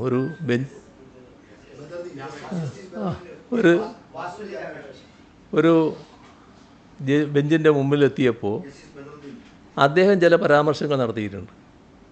അത് അന്വേഷണ കമ്മീഷനെതിരായിട്ടാണോ കേസ് കേൾക്കുന്ന ഡിവിഷൻ ബെഞ്ചിനെതിരായിട്ടാണോ എന്നത് അദ്ദേഹവും ഹൈക്കോടതിയും പരിശോധിക്കേണ്ട കാര്യമാണ്. ഞാനതിന് മറുപടി പറയാൻ ആളല്ല. കാരണം ഞാൻ പറയട്ടെ, കാരണം അതുമായി ബന്ധപ്പെട്ട് കാര്യങ്ങളാകെ പരിശോധിച്ചുകൊണ്ടിരിക്കുന്നത് ഒരു ഹൈക്കോർട്ട് ബെഞ്ചാണ്. ആ ബെഞ്ചിൻ്റെ മുന്നിലാണ് കേസുമായി ബന്ധപ്പെട്ട ഡീറ്റെയിൽസ് എല്ലാം ഉള്ളത്. അവരാണ് ഈ അന്വേഷണ സംഘത്തെ ഇടയ്ക്ക് ബന്ധപ്പെടുകയും കാര്യങ്ങൾ പരിശോധിക്കുകയൊക്കെ ചെയ്യുന്നത്.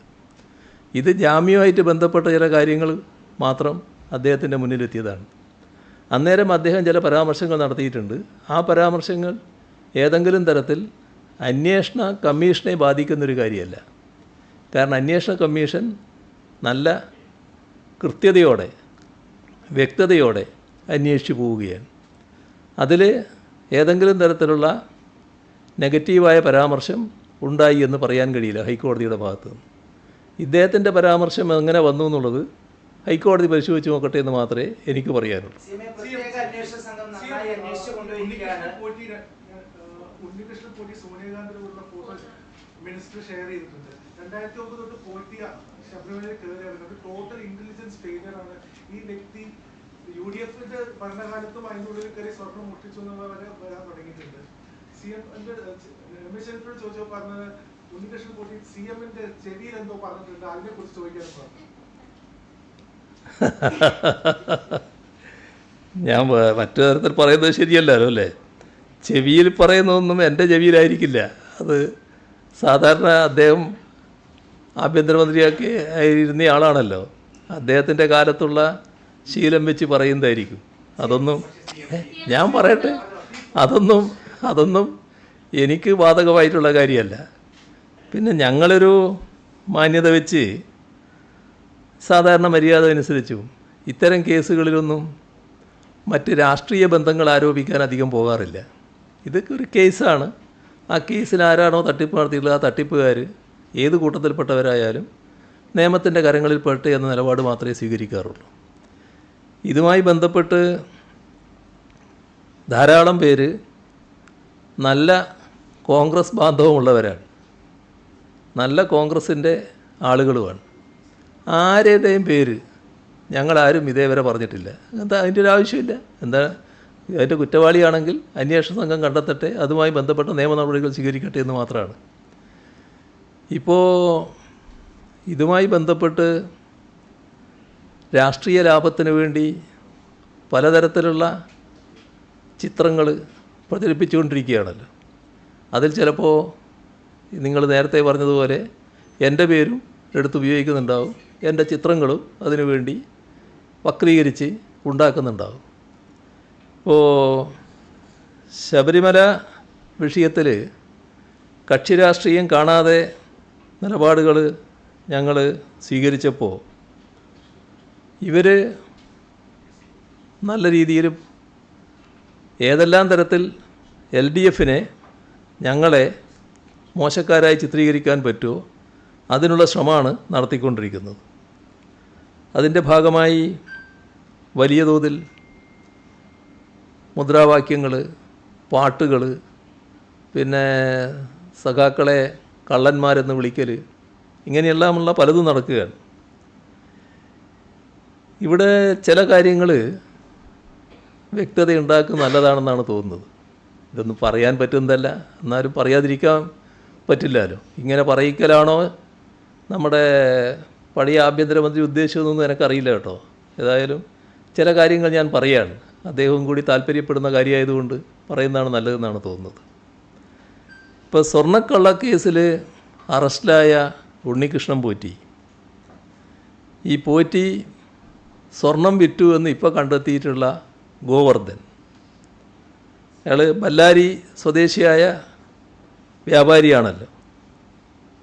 ഇവർ രണ്ടാളും സോണിയാഗാന്ധിയുമായി ഒപ്പം നിൽക്കുന്ന ചിത്രമാണ് പുറത്തു വന്നിട്ടുള്ളത്. ഒരു ചിത്രത്തിൽ ഗോവർദ്ധൻ എന്ന ഈ കേസിലെ പ്രതിയിൽ നിന്ന് സോണിയാഗാന്ധി ഉപഹാരം സ്വീകരിക്കുന്ന നിലയിലാണ് ചിത്രം വന്നിട്ടുള്ളത്. രണ്ടാമത്തെ ചിത്രത്തിൽ ഈ ഉണ്ണികൃഷ്ണൻ പോറ്റി, ഈ കേസിലെ പ്രതിയായ ഉണ്ണികൃഷ്ണൻ പോറ്റി സോണിയാഗാന്ധിയുടെ കയ്യിൽ എന്തോ കെട്ടിക്കൊടുക്കുന്ന ചിത്രമാണുള്ളത്. അതിൻ്റെ കൂട്ടത്തിൽ തന്നെ ശബരിമല ഉൾക്കൊള്ളുന്ന പത്തനംതിട്ട MP ആൻ്റോ ആൻ്റണി, പത്തനംതിട്ട ജില്ലക്കാരനും നിലവിൽ ആറ്റിങ്ങൽ MP-യുമായ അടൂർ പ്രകാശ്, അവർ സോണിയാഗാന്ധിയുടെ ഒപ്പമുണ്ട് താനും. ഇതിൽ സോണിയാഗാന്ധി രാജ്യത്തെ തന്ത്രപ്രധാന സുരക്ഷയുള്ള ഏതാനും ചിലരിൽ ഒരാളാണ്. അവരുടെ അപ്പോയിൻമെൻറ്റ് ലഭിക്കാനുള്ള കാലതാമസത്തെപ്പറ്റി ഒരുപാട് കോൺഗ്രസ് നേതാക്കൾ തന്നെ പരാതി പറഞ്ഞിട്ടുണ്ട്. ഇന്നും കേരളത്തിൽ ലീഡർ എന്ന വിശേഷണ പദത്തോടെ സാധാരണ കോൺഗ്രസ്സുകാരെല്ലാം വിളിക്കുന്ന K. കരുണാകരൻ നേരത്തെ പറഞ്ഞത് ഓർമ്മയില്ലേ? 2003 അപ്പോയിൻമെൻറ്റ് ലഭിക്കാതെ കേരള ഹൗസിൽ K. കരുണാകരൻ താമസിക്കേണ്ടി വന്നു. സോണിയാഗാന്ധിയുടെ അപ്പോയിൻമെൻറ്റ് ചോദിച്ചതാണ്. പിന്നാലെ അദ്ദേഹം കേരളത്തിലേക്ക് മടങ്ങി. ഇവിടെ എത്തിയതിന് ശേഷം അതിലുള്ള നീരസം അദ്ദേഹം പരസ്യമാക്കി. നിങ്ങൾ ചിലരൊക്കെ ആ കാലത്തും ഈ പ്രവർത്തനം നടത്തുന്നവരാണല്ലോ, നിങ്ങൾക്കറിയാവുന്നതായിരിക്കുമല്ലോ അത്. ഇപ്പോൾ കോൺഗ്രസ്സിലല്ല, നേരത്തെ ആസാം മുഖ്യമന്ത്രിയും പഴയ കോൺഗ്രസ് നേതാവ് ഹിമന്ത ബിശ്വ ശർമ്മ ഇതേ ഗാന്ധി കുടുംബത്തിൻ്റെ അപ്പോയിൻമെൻറ്റിന് വേണ്ടി ശ്രമിച്ചു, ലഭിച്ചില്ല. അദ്ദേഹം ആ നീരസത്തിൻ്റെ ഭാഗമായി BJP-യിൽ ചേർന്നുവെന്ന് അദ്ദേഹം തന്നെ പിന്നീട് വെളിപ്പെടുത്തുന്ന സ്ഥിതിയുണ്ടായി. അരുണാചൽ പ്രദേശിലെ കോൺഗ്രസ്സിലെ നിയമസഭാ കക്ഷി മുഴുവനായിട്ട് തന്നെ BJP-ആയി മാറി. അതിനു പിന്നിലും ഈ അപ്പോയിൻമെൻറ്റ് ലഭിക്കാത്തതായിരുന്നുവെന്ന് കാരണമെന്ന വാർത്ത ആ ഘട്ടത്തിലുണ്ടായി.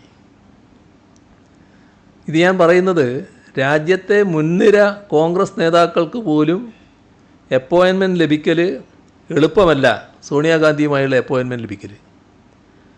അങ്ങനെയുള്ള സോണിയാഗാന്ധിയുമായുള്ള അപ്പോയിൻമെൻറ്റ് എങ്ങനെ ഈ സ്വർണ്ണക്കേസിലെ പ്രതികൾക്ക് ലഭിച്ചു? പെട്ടെന്ന് കയറി ചെല്ലാൻ പറ്റുന്നതല്ലല്ലോ.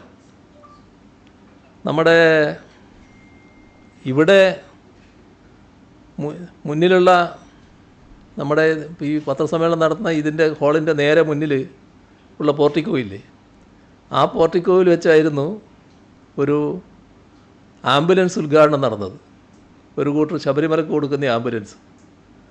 ആ ആംബുലൻസ് ഉദ്ഘാടന ചടങ്ങിലാണ് ഈ പറയുന്ന പോറ്റി ആ ആൾക്കൂട്ടത്തിൽ ഉണ്ടായി എന്ന് പറഞ്ഞിട്ട്, എൻ്റെ അടുത്ത് ഉണ്ടായി എന്ന് പറഞ്ഞിട്ടുള്ള പ്രചരണം നടത്തുന്നത്. അതുപോലെയല്ലല്ലോ ഇത്. അത് ഏകദേശം ഒരു പബ്ലിക് ഫംഗ്ഷനാണല്ലോ ഇത്. അതുപോലെയല്ല ഈ ചടങ്ങിനെ നാം കാണേണ്ടത്. സോണിയാഗാന്ധിയുടെ അടുത്തെത്തലും കൈക്ക് ഇത് കെട്ടിക്കൊടുക്കലും ഒക്കെ ഇവർക്കെങ്ങനെ നടത്താൻ കഴിയുന്നു എന്നുള്ളതാണ് നോക്കേണ്ടത്.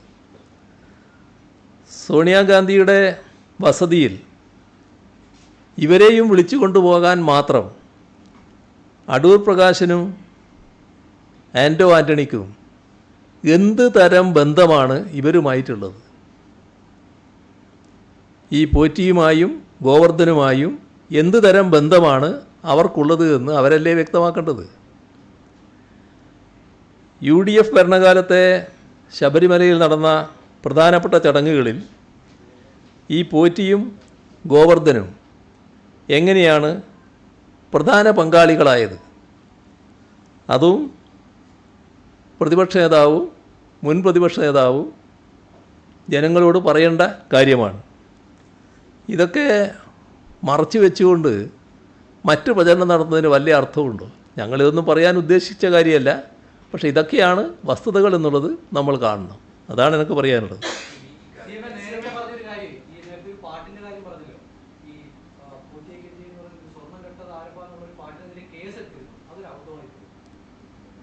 കേസിൻ്റെ വഴിക്ക് പോകുമല്ലോ. അതിൽ ഞങ്ങളെ സർക്കാരിന് കൃത്യമായി ഇത്തരം കാര്യങ്ങളൊരു നയമുണ്ട്. ആ നയം ഇതുപോലുള്ള കാര്യങ്ങൾ കേസ് കൊണ്ട് നേരിടുക എന്നുള്ളതല്ല. പാട്ടെല്ലാം ഏതെല്ലാം തരത്തിലുള്ള പാട്ടുകൾ വരാറുണ്ട്. ഒരു പരാതി എന്നാൽ ചിലപ്പോൾ കേസ് എടുത്തിട്ടുണ്ടാകുന്ന വരും. പക്ഷേ സർക്കാരിൻ്റെ നയമാണല്ലോ പിന്നെ നടപ്പാവുക. അതല്ലേ നടപ്പാകുന്നത്. നല്ല രീതിയിലുള്ള അന്വേഷണമാണല്ലോ സ്വർണ്ണക്കൊലയിൽ നടക്കുന്നത് പറയുന്നത്. പിന്നെ പത്മകുമാർ ഇപ്പോൾ അറസ്റ്റിലാണ്. പുള്ളി ഇപ്പോൾ CPMന്റെ പത്തനംതിട്ട ജില്ലാ കമ്മിറ്റി അംഗവുമാണ്. അദ്ദേഹത്തിനെതിരെ നടപടിയെടുക്കണമെങ്കിൽ ഇപ്പോൾ കുറ്റപത്രം സമർപ്പിക്കട്ടെ എന്നാണ് ഗോവിന്ദ മാഷ് പറയുന്നത്. ശരിക്കും ഇത്തരം ഒരു കേസിൽ അങ്ങനെ ഒരാളെ തുടരാൻ അനുവദിക്കുന്നത് ഒരു സംശയം ഉണ്ടാക്കില്ലേ ജനങ്ങളിൽ? ഞാനതിൽ പറയേണ്ട ആളല്ല. ഈ മുഖ്യമന്ത്രി എന്ന നിലക്കുള്ള സ്ഥാനത്തിരിക്കുമ്പോൾ പറയേണ്ടത് ഉത്തരവല്ലത്. അതുകൊണ്ട് ഞാൻ അതിലേക്ക് കടക്കുന്നില്ല.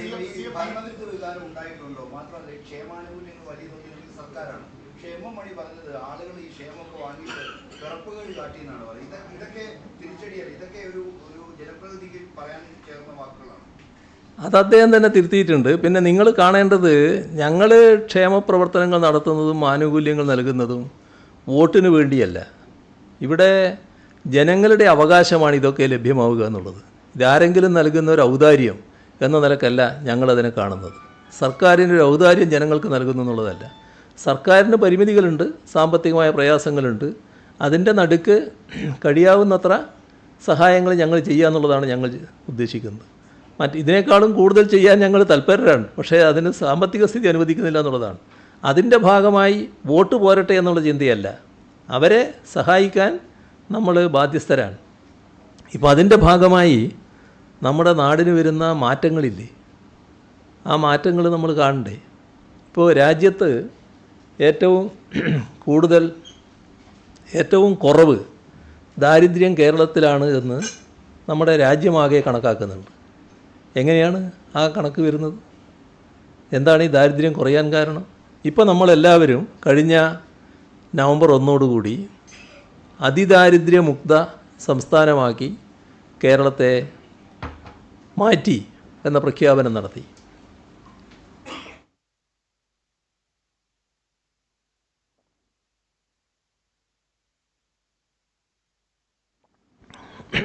എങ്ങനെയാണ് അങ്ങനൊരു പ്രഖ്യാപനം നമുക്ക് നടത്താൻ കഴിഞ്ഞത്? നമ്മൾ കാണേണ്ടത് ഇവിടെ നമ്മൾ സ്വീകരിക്കുന്ന പൊതുവായ നിലപാടുകളുണ്ട്. ഇപ്പോൾ 2000 രൂപ വീതം, നേരത്തെ 1600 1600 രൂപ വീതം ഓരോ ആളുടെയും കയ്യിൽ കിട്ടുക, 60 ലക്ഷം ആളുകളുടെ കയ്യിൽ കിട്ടുക എന്ന് പറയുന്നത് അവർ പെട്ടിയിൽ വെച്ച് പൂട്ടുകയല്ലോ ചെയ്യുക. വിവിധ ആവശ്യങ്ങൾക്ക് വേണ്ടി അത് ഉപയോഗിക്കുകയല്ലേ, നാട്ടിലത് വ്യാപരിക്കുകയല്ലേ, പാവപ്പെട്ട ഒരു വിഭാഗത്തിൻ്റെ കയ്യിലല്ലേ ഇതെത്തുന്നത്. അപ്പോൾ അതിൻ്റെ ഭാഗമായി ദാരിദ്ര്യം ലഘൂകരിക്കുന്നതിനുള്ള നമ്മുടെ ഒരുപാട് ശ്രമങ്ങളുണ്ടായതിൽ ചെറിയൊന്നാണല്ലോ ഇതൊക്കെ. അത്തരം കാര്യങ്ങളാണല്ലോ ഇതിന് പങ്കുവഹിച്ചിട്ടുള്ളത്. അത് നമുക്ക് മാത്രം ചെയ്യാൻ കഴിയുന്ന കാര്യമാണ്. ഇപ്പം നിങ്ങൾ നോക്ക്, ഇന്ത്യ രാജ്യത്ത് നമ്മളെക്കാളും വിഭവശേഷിയുള്ള സംസ്ഥാനങ്ങളുണ്ടല്ലോ. ഏതെങ്കിലും സംസ്ഥാനം ഈ അതിദാരിദ്ര്യമുക്തമാക്കാൻ പുറപ്പെട്ടോ? നേരത്തെ ആലോചിച്ചില്ല.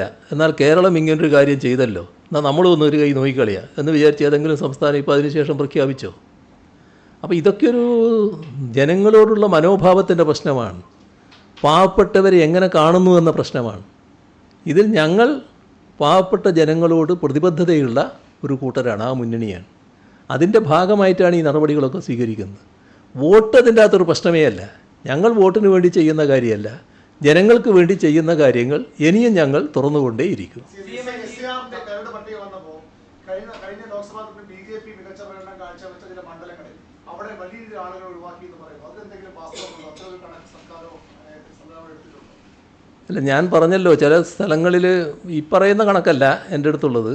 ഇവിടെ കാണേണ്ടത് നമ്മുടെ ചില പ്രദേശങ്ങളിൽ വോട്ടർമാർ ഒഴിവായി പോയതിനെപ്പറ്റി ചില പരിശോധനകൾ ആവശ്യമായിട്ടുണ്ട്. ആ പരിശോധനകൾ നടത്തേണ്ടതായിട്ടുണ്ട്. പ്രധാനപ്പെട്ട പലരും ഒഴിവായിട്ടുണ്ട്. ഇപ്പോൾ എല്ലാ തെരഞ്ഞെടുപ്പിലും വോട്ട് ചെയ്ത ചിലർ 2002 തെരഞ്ഞെടുപ്പിൽ ഇവിടെ വോട്ടുണ്ടായില്ല. അദ്ദേഹം ഔദ്യോഗികമായി ചിലപ്പോൾ കേരളത്തിന് പുറത്തായിരിക്കും. ബാക്കി എല്ലാ തെരഞ്ഞെടുപ്പിലൂടെ വോട്ട് ചെയ്തിട്ടുണ്ട്. അങ്ങനെയുള്ള ആളുകൾക്ക് ഇവിടെ വോട്ടില്ല. ഇപ്പോൾ ഒരാളെ കാര്യം എനിക്ക് നേരിട്ടറിയാം. കഴിഞ്ഞ ദിവസം നമ്മുടെ പഴയ രമൺ ശ്രീവാസ്തവയെ ഞാൻ കണ്ടിരുന്നു. അദ്ദേഹത്തെ എല്ലാവർക്കും അറിയാമല്ലോ. അദ്ദേഹം എന്നോട് പറഞ്ഞു, SIR അനുസരിച്ച് എനിക്കിപ്പോൾ വോട്ടില്ല. ഞാൻ ചോദിച്ചാൽ അതെന്താ? 2002 ഞാൻ ONGCയിലായിരുന്നു, അവിടെയാണ്. അപ്പോൾ ഇവിടെ വോട്ടില്ല. ഇപ്പോൾ അദ്ദേഹത്തിന് വോട്ടവകാശം കൊടുക്കുന്നില്ല എന്നാണ് പറയുന്നത്. കേൾക്കുന്നത് അത് കേൾവി മാത്രമേ ഉള്ളൂ. അദ്ദേഹത്തെ പോലുള്ള ചില പ്രധാനികൾ തന്നെ ഈ വോട്ടവകാശം ഇല്ലാത്തവരായിട്ടുണ്ട് എന്നാണ്. ചില അത്യുന്നതർ തന്നെ ഇങ്ങനെ ചില സ്ഥാനം വഹിച്ചവർ. അപ്പോൾ ഒരുപാട് സ്ഥലത്തുള്ളവർ വോട്ടവകാശം ഇല്ലാതായിട്ടുണ്ട്. ഇപ്പോൾ ഒരു വീട്ടിൽ ചെല്ലുന്നു, തൃക്കരിപ്പൂരൊരു അനുഭവം പറയുന്നുണ്ട്. വീട്ടിൽ ചെന്ന് ഒരു സ്ത്രീയെക്കുറിച്ച് അന്വേഷിക്കുമ്പോൾ അവരവിടെ ഇല്ല, ഇവിടെ സ്ഥലത്തില്ല എന്ന് രേഖപ്പെടുത്തുകയാണ്. അവർ പോസ്റ്റ് ഓഫീസിലെ ജോലിക്ക് പോയതാണ്. അതിനാണ് അവിടുന്ന് പോയതാണ് മറ്റൊരു സ്ഥലത്ത്, അവിടെ തന്നെ, വേറെ അല്ല, രാവിലെ പോയതാണ്. ഇങ്ങനെയുള്ള ഒരുപാട് അനുഭവങ്ങൾ ഉണ്ടാകുന്നുണ്ട്. അപ്പോൾ അതുപോലുള്ള കാര്യങ്ങൾ തിരുത്തുന്നതിനും അവർക്കെല്ലാം വോട്ടവകാശം ഉറപ്പുവരുത്തുന്നതിനുമുള്ള നടപടി വേണമെന്നുള്ളതുകൊണ്ടാണ് ഒരു ഹെൽപ്പ് ഡെസ്ക് സർക്കാർ തന്നെ സഹായം ചെയ്തുകൊണ്ട് സ്ഥാപിക്കുന്നത്. എല്ലാം നമ്മുടെ സമയം കഴിഞ്ഞ് പോയി കേട്ടാ.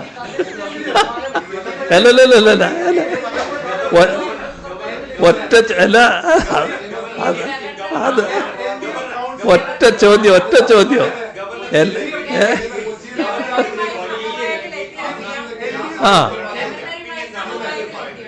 ഇത് ഈ ഒരു ചോദ്യത്തിന് മാത്രമേ മറുപടി പറയൂ.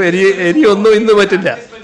ഈ എല്ലാ അഡ്ജസ്റ്റ്മെന്റിനെ പറ്റി പറഞ്ഞതുകൊണ്ട് അതിനെപ്പറ്റി മാത്രം ഒരു ഉത്തരം പറയുക. ബാക്കി എല്ലാ കാര്യങ്ങളും നമുക്ക് മാറ്റിവെക്കാം, പിന്നീട് പറയാം. ഇത് ഞാൻ പറയാം. ഇവിടെ സംഭവിച്ചത് എന്താ? ഇതുമായി ബന്ധപ്പെട്ട് സുപ്രീം കോടതി വരെ പോയതാണ്, കേസ് നടക്കുകയാണ്. അപ്പോൾ ഞങ്ങളെല്ലാ ഘട്ടത്തിലും ഇത്തരം കാര്യങ്ങൾ സമവായത്തിൽ തീരണം എന്നുള്ള അഭിപ്രായക്കാർ തന്നെയാണ്. പക്ഷേ അതല്ലാത്ത നിലപാടുകളാണ് പല ഘട്ടങ്ങളിലായിട്ടുണ്ടായത്. സുപ്രീം കോടതിയുടെ കേസിൽ സുപ്രീം കോടതി പറഞ്ഞു, ഇതുമായി ബന്ധപ്പെട്ട് മുഖ്യമന്ത്രി ഒരു പാനൽ നൽകണം. ആ പാനലിൽ നിന്ന് ഒരാളെ ഗവർണർ നിശ്ചയിക്കണം, വൈസ് ചാൻസലറായിട്ട്. ഇതാണ് സുപ്രീം കോടതി പറഞ്ഞത്. ആ കേസിൻ്റെ ഭാഗമായി വന്നു, എൻ്റെ മുമ്പിലെത്തി. ഞാനത് പരിശോധിച്ചു, പേരുകൾ ഗവർണർക്ക് സമർപ്പിച്ചു. ഗവർണർ അതിൽ തീരുമാനമെടുത്തില്ല. അതിന് പകരം ചില പേരുകൾ നിർദ്ദേശിച്ചുകൊണ്ട് അദ്ദേഹം കോടതിയെ അറിയിക്കുന്ന സ്ഥിതിയുണ്ടായി. അപ്പോൾ അതിനോട് യോജിച്ചില്ല. സുപ്രീം കോടതി അതിൽ കുറച്ച് കർക്കശമായ നിലപാടെടുത്തു. സുപ്രീം കോടതി എന്നിട്ട് പറഞ്ഞു, ആ കർക്കശ നിലപാടെടുത്തുകൊണ്ട് സുപ്രീം കോടതി പറഞ്ഞു, ഇതിൽ ഗവർണറും മുഖ്യമന്ത്രിയും സമവായം ഉണ്ടാക്കേണ്ടതാണ്, അതിനുവേണ്ടി ശ്രമിക്കേണ്ടതാണ്. നമ്മുടെ രാജ്യത്തെ അത്യുന്നത കോടതിയുടെ ഒരു നിർദ്ദേശമാണ് സമവായം ഉണ്ടാക്കാൻ ശ്രമിക്കണം എന്നുള്ളത്. ആ പരസ്യമായ നിർദ്ദേശം വന്നപ്പോൾ ഞങ്ങളതിന് അനുകൂലമായി പ്രതികരിച്ചു. ഞാനപ്പോൾ വേറെ ചില പരിപാടികളുമായിട്ട് തിരുവനന്തപുരത്തിന് പുറത്താണ്. ഇവിടെ എനിക്ക് വേണ്ടി, ഗവൺമെൻറ്റിന് വേണ്ടി ഉന്നത വിദ്യാഭ്യാസ മന്ത്രിയും നിയമമന്ത്രിയും കൂടി ഗവർണറെ കാണുക. അത് ഗവർണറെ അറിയിച്ചു, ഞാൻ തന്നെ അറിയിച്ചു, ഇങ്ങനെ കാണാൻ ഉദ്ദേശിക്കുന്നു, അവർ വരും. അത് സമ്മതിച്ചു, പോയി കണ്ടു.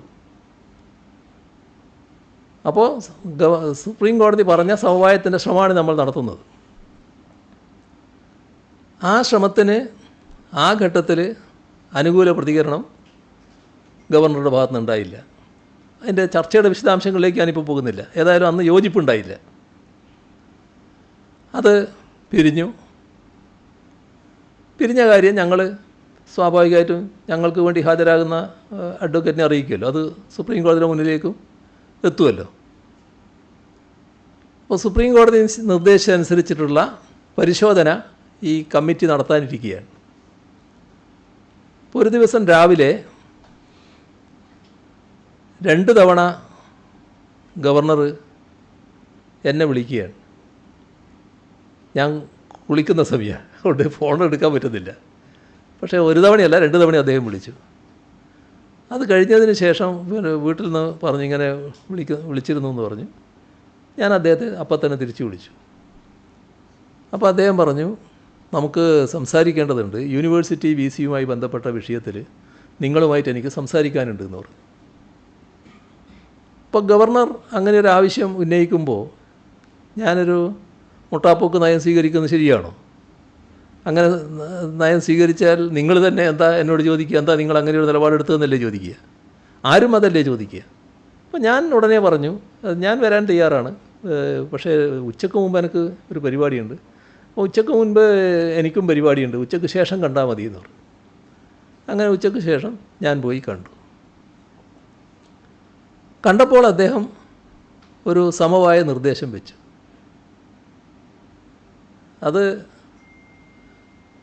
നിർദ്ദേശം വന്നപ്പോൾ സമവായത്തിന് അദ്ദേഹം തയ്യാറാണെന്നുള്ള നിലയാണ് വന്നത്. നേരത്തെയുള്ള നിലപാടിൽ നിന്നൊരു മാറ്റമാണത്.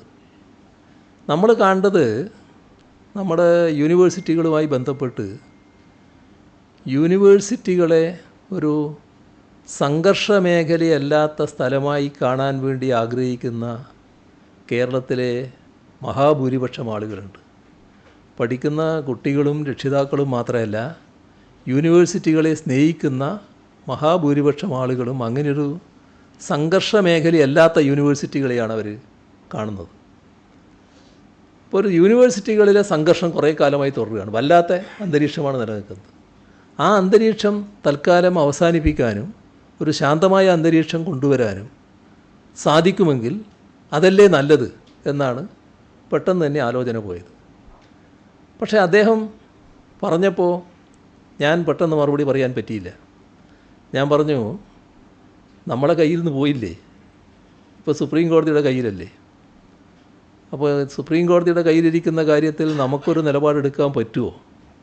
ഞാനതൊന്ന് അഡ്വക്കേറ്റ് ജനറലുമായിട്ട് അന്വേഷിച്ച് പറയാം.